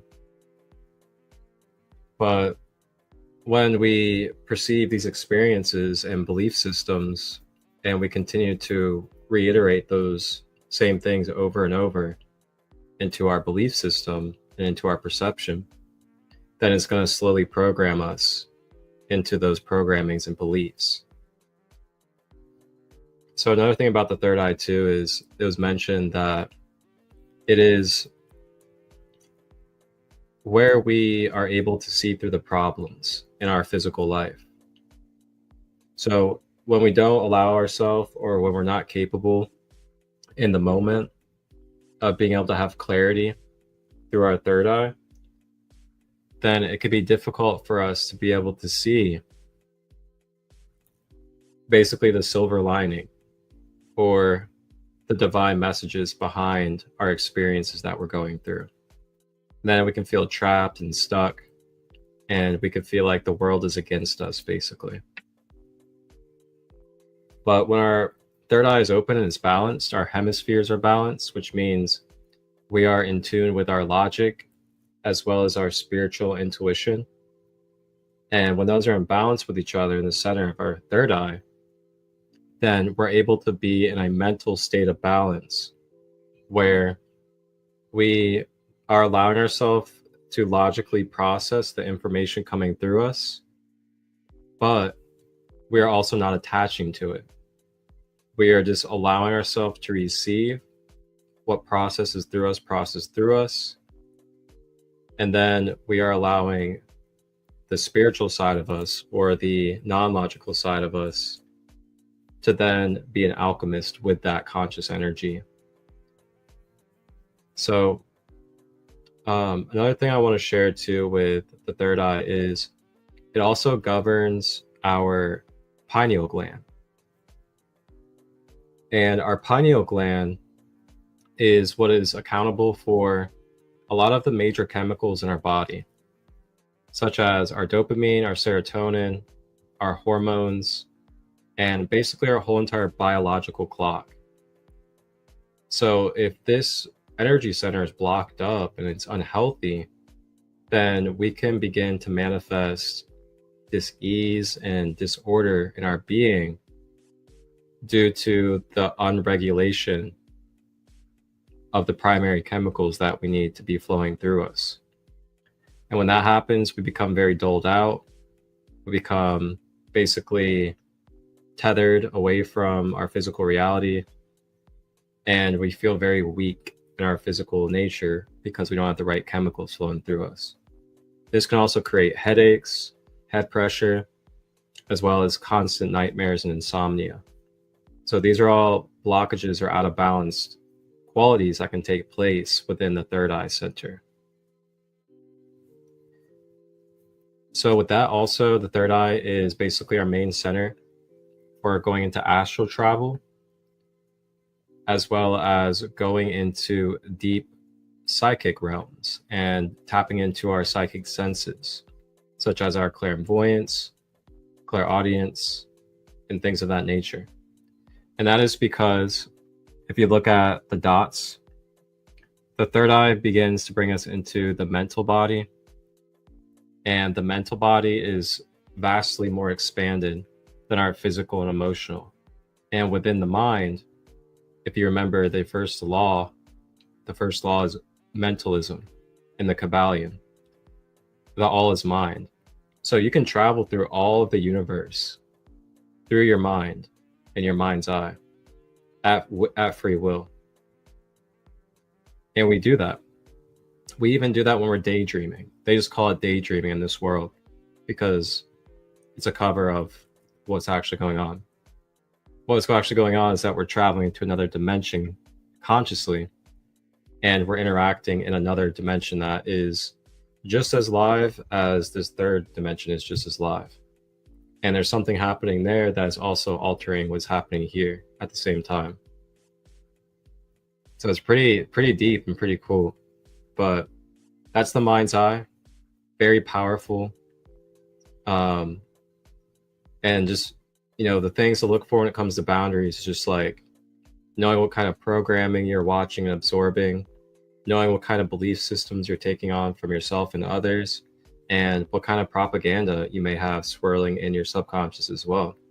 Those are some keys when it comes to having an activated third eye center.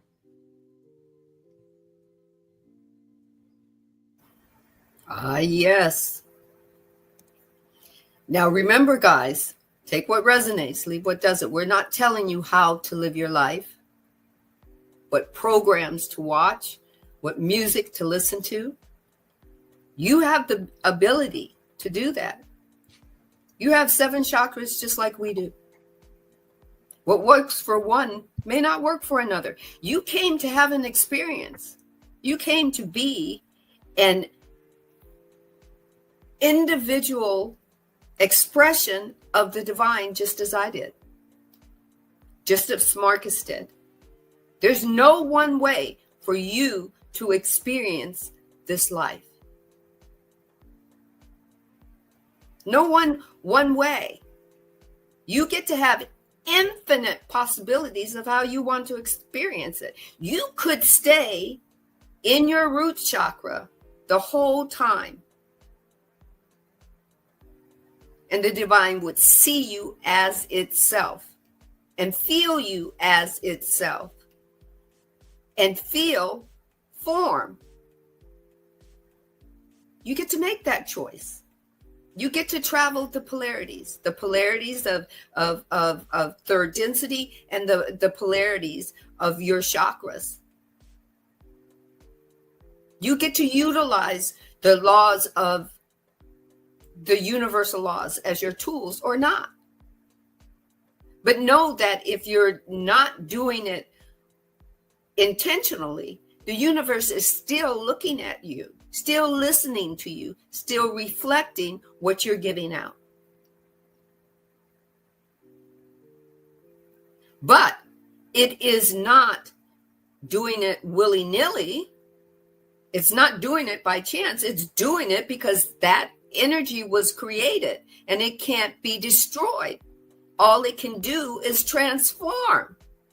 So it's transforming for you.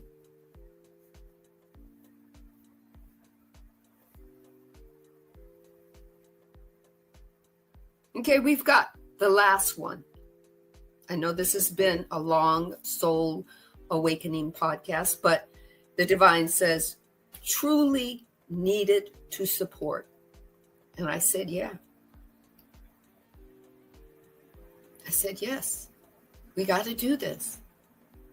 We got to serve. I know I had to serve.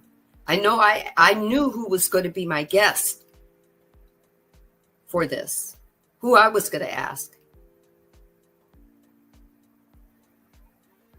Right? So here we go. The 7th is the crown chakra. Number 7. The law of divine purpose and perpetual transmutation. They merge with each other. They are collaborators. The crown chakra and the law of divine purpose. Or you can call it the law of perpetual transmutation. Whatever you choose. The crown chakra is the highest energetic center. I want to say that again. The crown chakra is the highest energetic center in the chakra system. And it is connection to the law of perpetual transmutation of energy. It's both subtle and powerful. I'll say that again. It's both subtle and powerful. Together, they represent spiritual awakening or spiritual recalling. The flow of higher consciousness and our ability to elevate our vibration by connecting with divine intelligence or source. Or if you want to call it Almighty God. Whatever your terminology is, call it that. The core principle of the crown chakra is spiritual connection and enlightenment.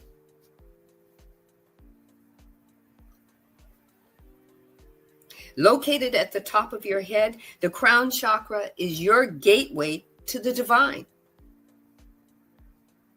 to the universal mind, or source consciousness. However you want to say it. Take what resonates, leave what doesn't. Whatever your name, whatever you choose for your higher intelligence that permeates all existence, everywhere, all at once and not at all. The crown chakra governs transcendence of ego and duality. It governs the connection to the universal truth and unity.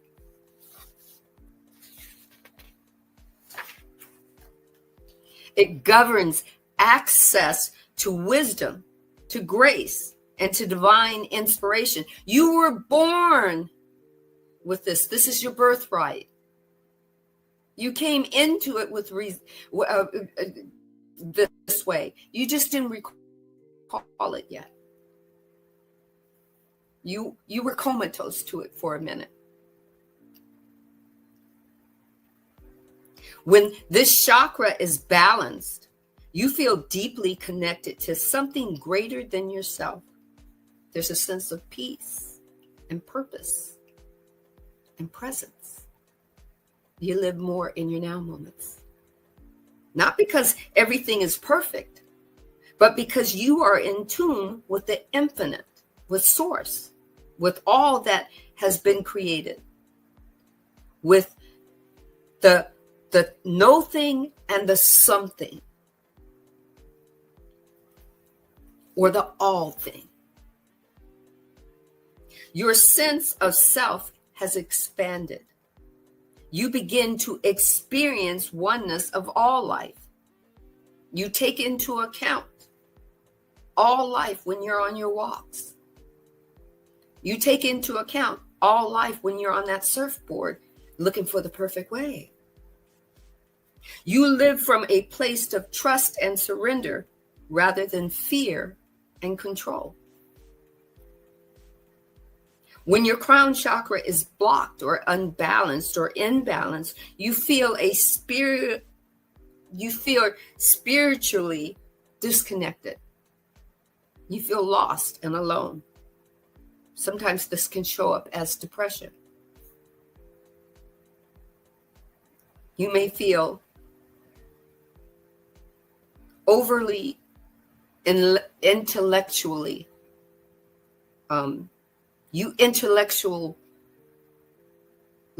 everything. Spiritually become rigid or dogmatic. Religiosity. There's often a sense of separation. Like I said, loneliness. You can feel lonely. You have an existential crisis or anxiety about everything, inward and outward. The crown chakra is not personal. It's about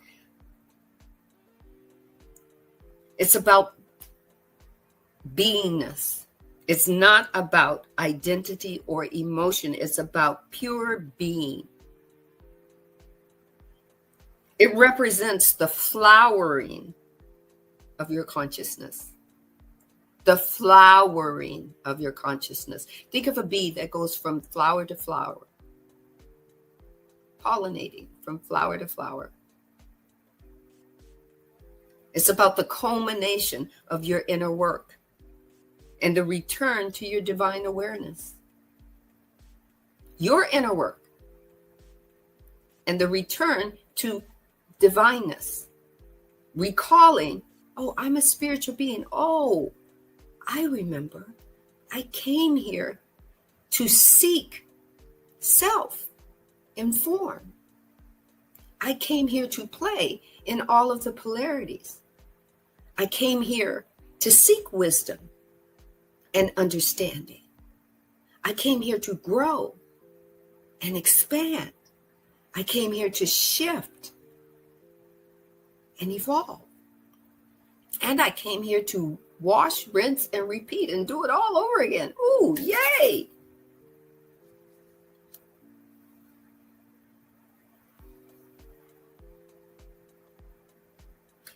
Let's talk about the law of perpetual mutation.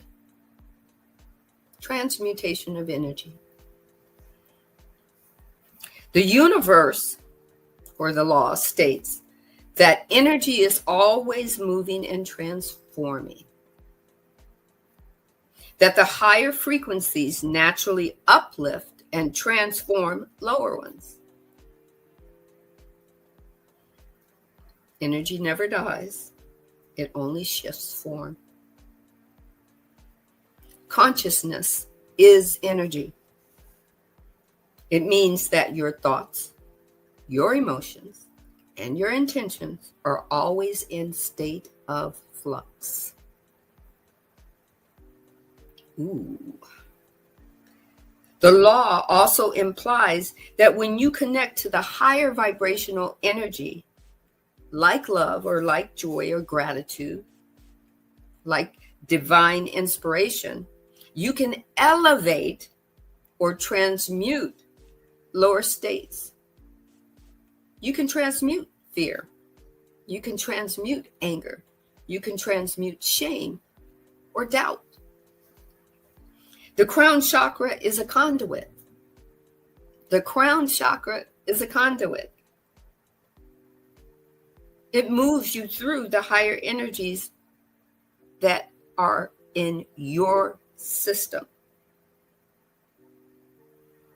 Your chakra systems. Your subtle bodies. Your spirit, your soul.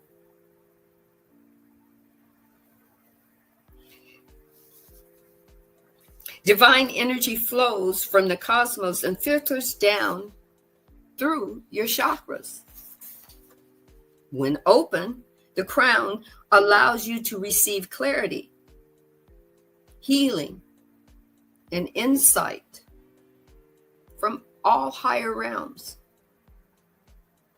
It allows your higher being to be in contact with Source. It is your access point to the quantum field. Ooh. So transformation happens instantly through your intention, your awareness, and your spiritual surrender.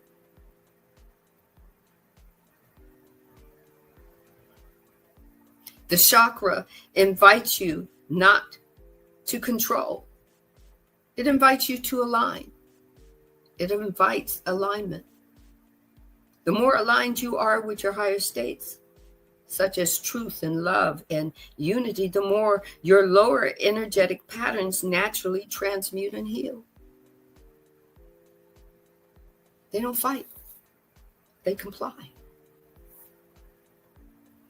So in this way, your crown chakra is both a receiver and a transformer. It brings in higher frequencies that change your internal state and over time, your external reality. How do they work together? This crown chakra and this law of perpetual transmutation of energy. It shows you that nothing is fixed. Everything evolves. When you tap into your higher energy, you become an agent of transformation. Ooh, you become the 007 of transformation, not just in your life, but in others as well. When they merge or collaborate, they teach us that we're not stuck. We don't have to be stuck in the lower states. We're taught that we're designed to rise and to evolve and to transmute. We're taught that we can transmute pain into power, fear into wisdom, and separation into unity. We're taught stillness and surrender can be more than transformative than striving. I don't want to just survive. I want to thrive.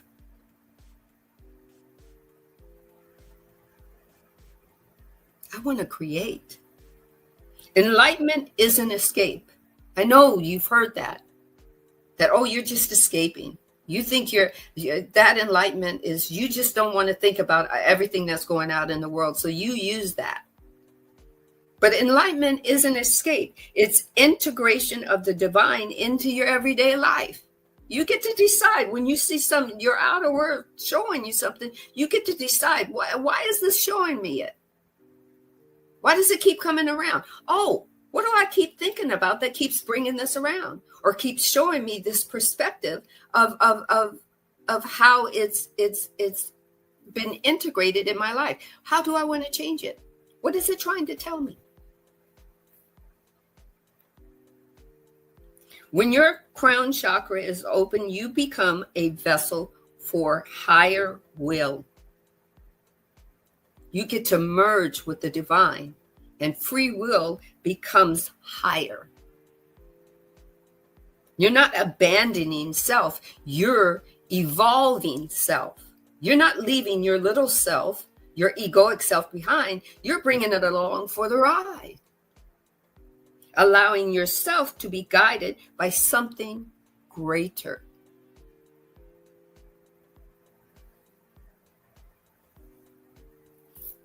And over to my guest, Marcus Christolight Robbins. Let's take it in. Take it in, take it in.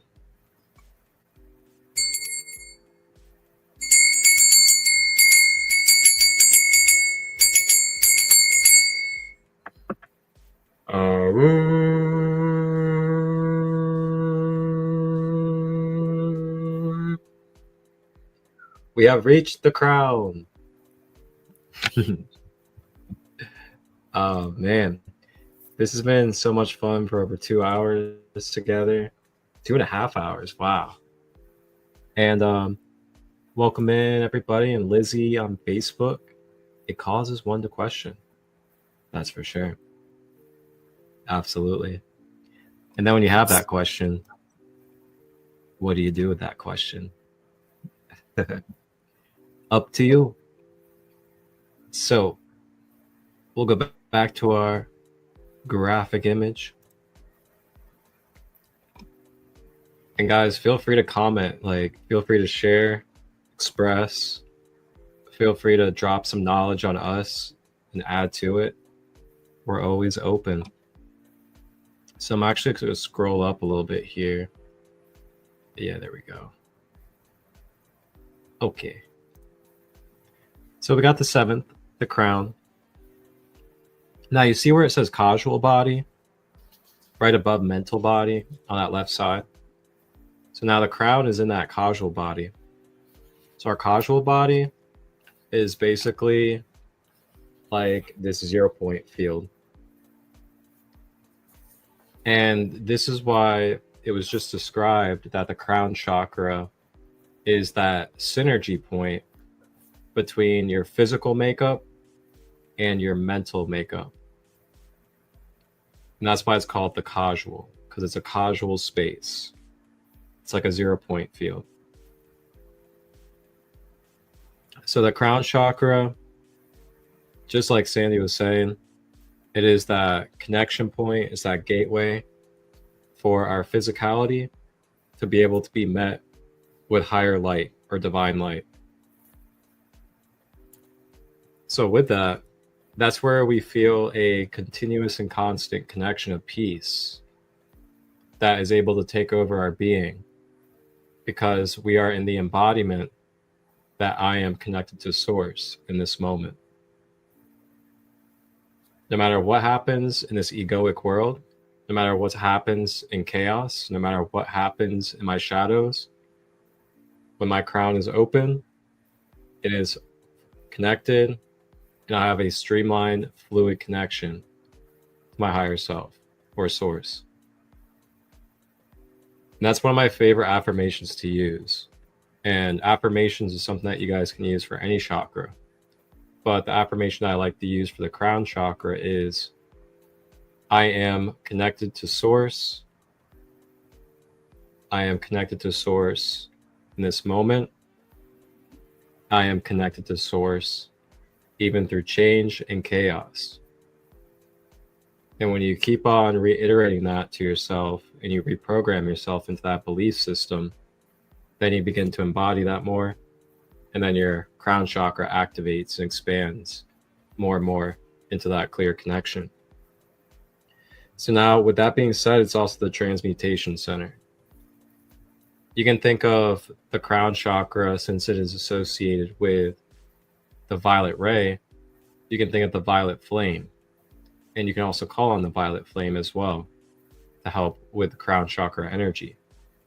Now, the violet flame as a whole is able to be used for your whole entire being. And it does exactly what we spoke on with the crown, which is transmutation.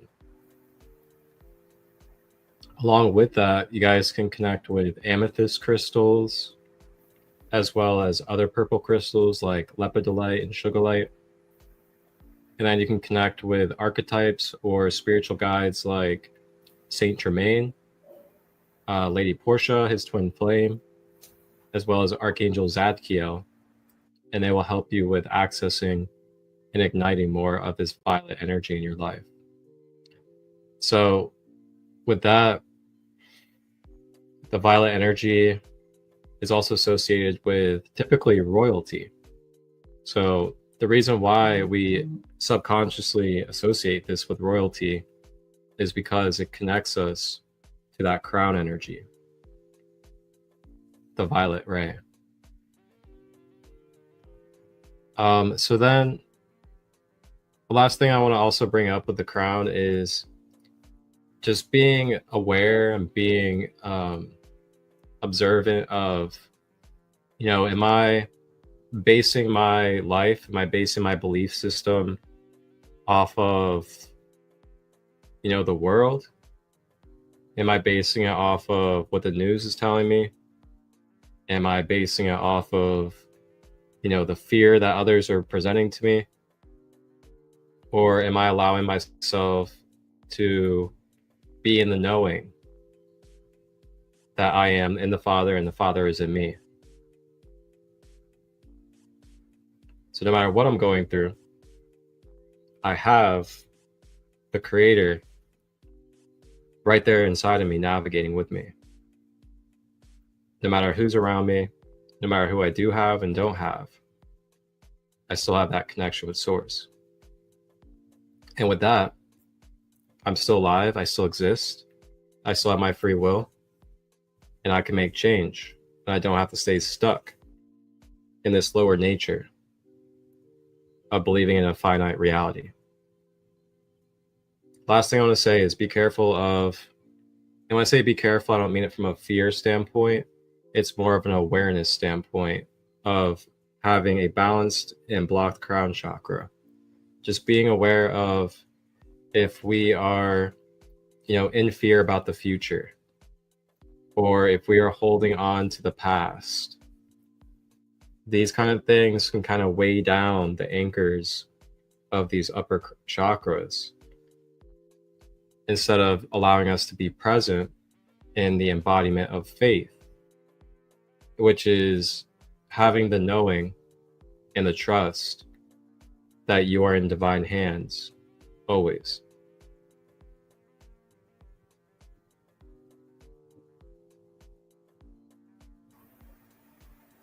So with that,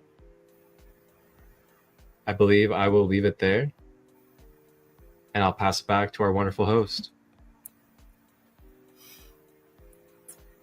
We are the divine, having physical action, or I'm gonna slow my roll, having a physical encounter with what it created, what they created, what he created, what she created, what we created. Now, as I told you, I don't memorize anything. I've let go of that story. So when I write something, I just go with the flow. But I'm going to read you what I wrote. The chakra system can be seen as a microcosm of the universal laws. Each chakra develops or is activated. You more fully embody the principles of these laws, not just intellectually, but you get to experiment with them. That's what the laws are there for. Try them on for size. One size does not fit all. Working through your chakras is often viewed as a path to living in harmony with the cosmic truths, but the cosmic truths are constantly being thrown at you and changed as they're being thrown.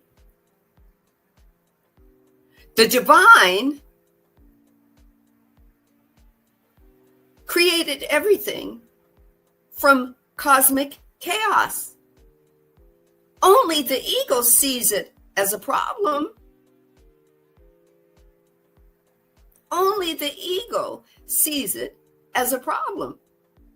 But as you move up your chakras and your polarity of your chakras, when you get to the that highest beingness of the expanse of the divine, you see as your possibilities of reality. You get to choose. It's not a problem.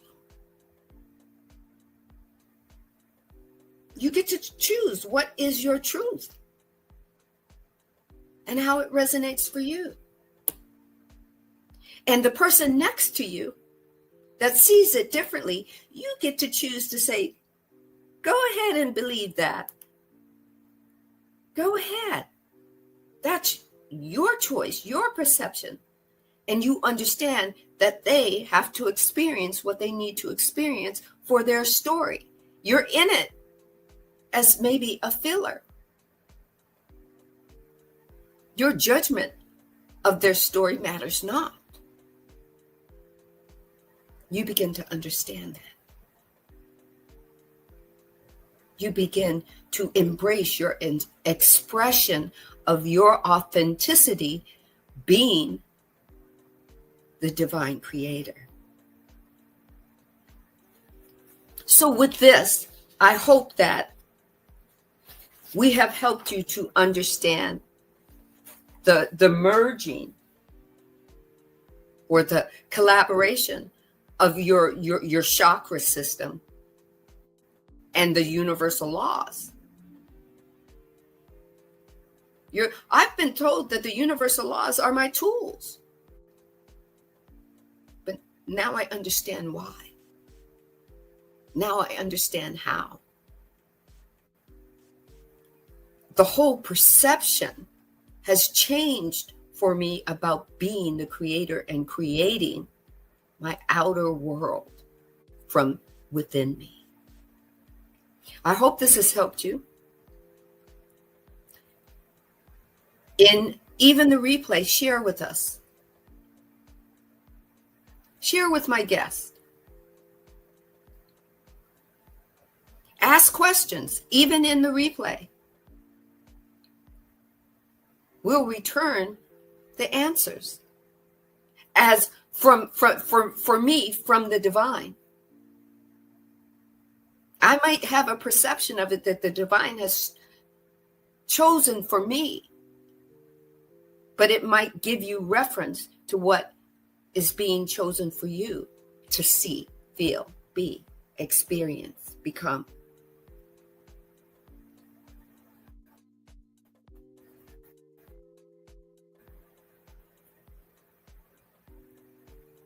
Lizzie, can you bring up what Lizzie says? She said that she had a download recently. Before we leave, I'd like to share that.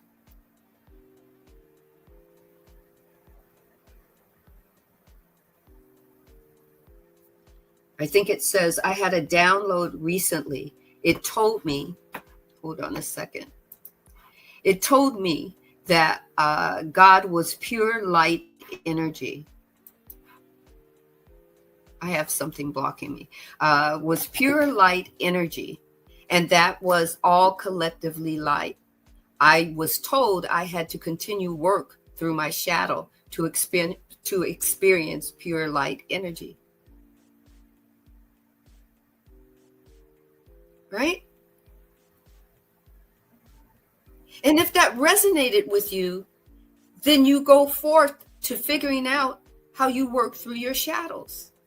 Because if the divine told you that you're going to continue to work through your shadows, you can guarantee that a cosmic vibration of the divine is going to open up avenues and pathways for you to experience. Take what resonates, leave what doesn't, guys. You were given this pathway through your inner self to tap into you, the authentic you.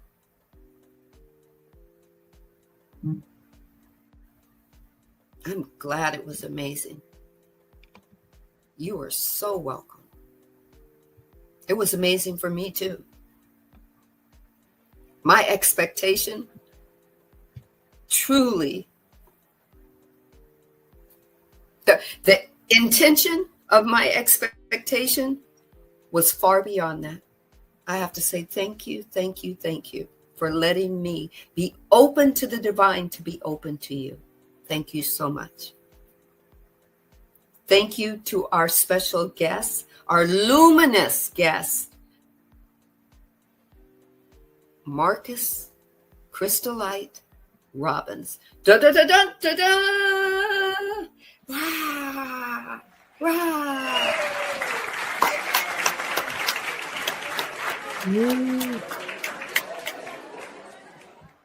And I'd like you to know that Marcus is the Sacred Light Productions for Soul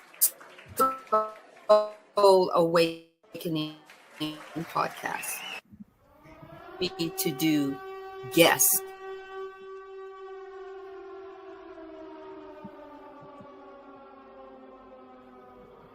Mm-hmm. Would you like to be a guest?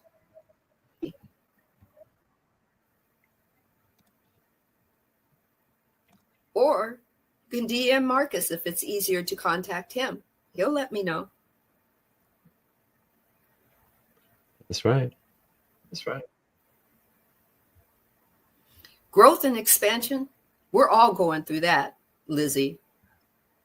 Much work for us to do. Most of my shadow work has been done on other people's lives. I'm going to tell you. Yeah. I feel that. I am so thankful and grateful that you were part of Soul Awakening podcast. I hope you join me next Tuesday at 1 p.m. Pacific Standard Time, 4 p.m. Eastern Standard Time. I'm not sure, but we might talk just a little bit more about universal laws and just a little bit. I'm not yet profound in numerology, but we might just hit on that a little bit, because that's another vibrational way that our throat chakra speaks. Yes. All right. And guess who I'm going to invite back for that if he's available? You got it. Christolight. Uh-oh. If he's available, I'm openly inviting him back. I don't know if it'll be a 3-hour one, but I'm inviting him back. I'll be available. All right. So everyone, be well, balanced, and wholeness, unconditional love to you today. Be the co-creator that you were meant to be. Speak your truth. Open your heart.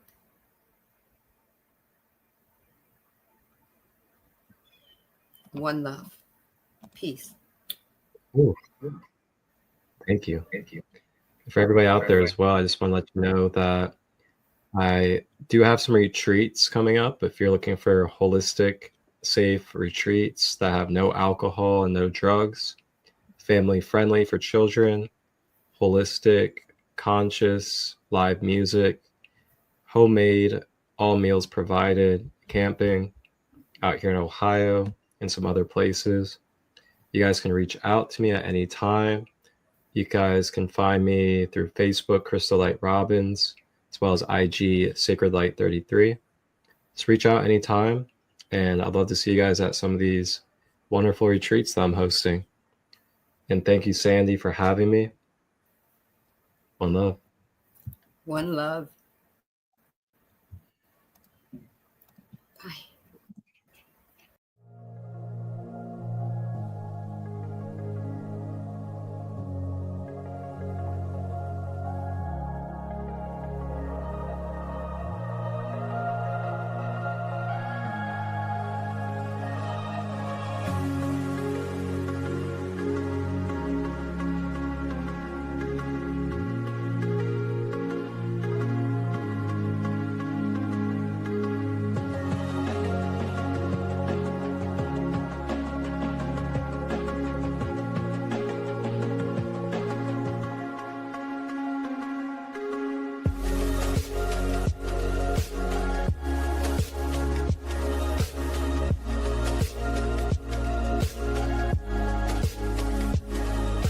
Our founder claims.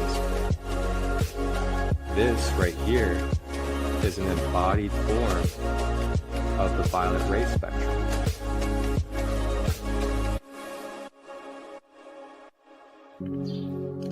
Tap in and tune in Tuesdays, Wednesdays, and Thursdays, 9 a.m. to 10 a.m. Eastern, live on YouTube, Facebook, and Instagram. Grand Rising with Christolight, your sacred space for discovering the Ascended Masters in crystal healing.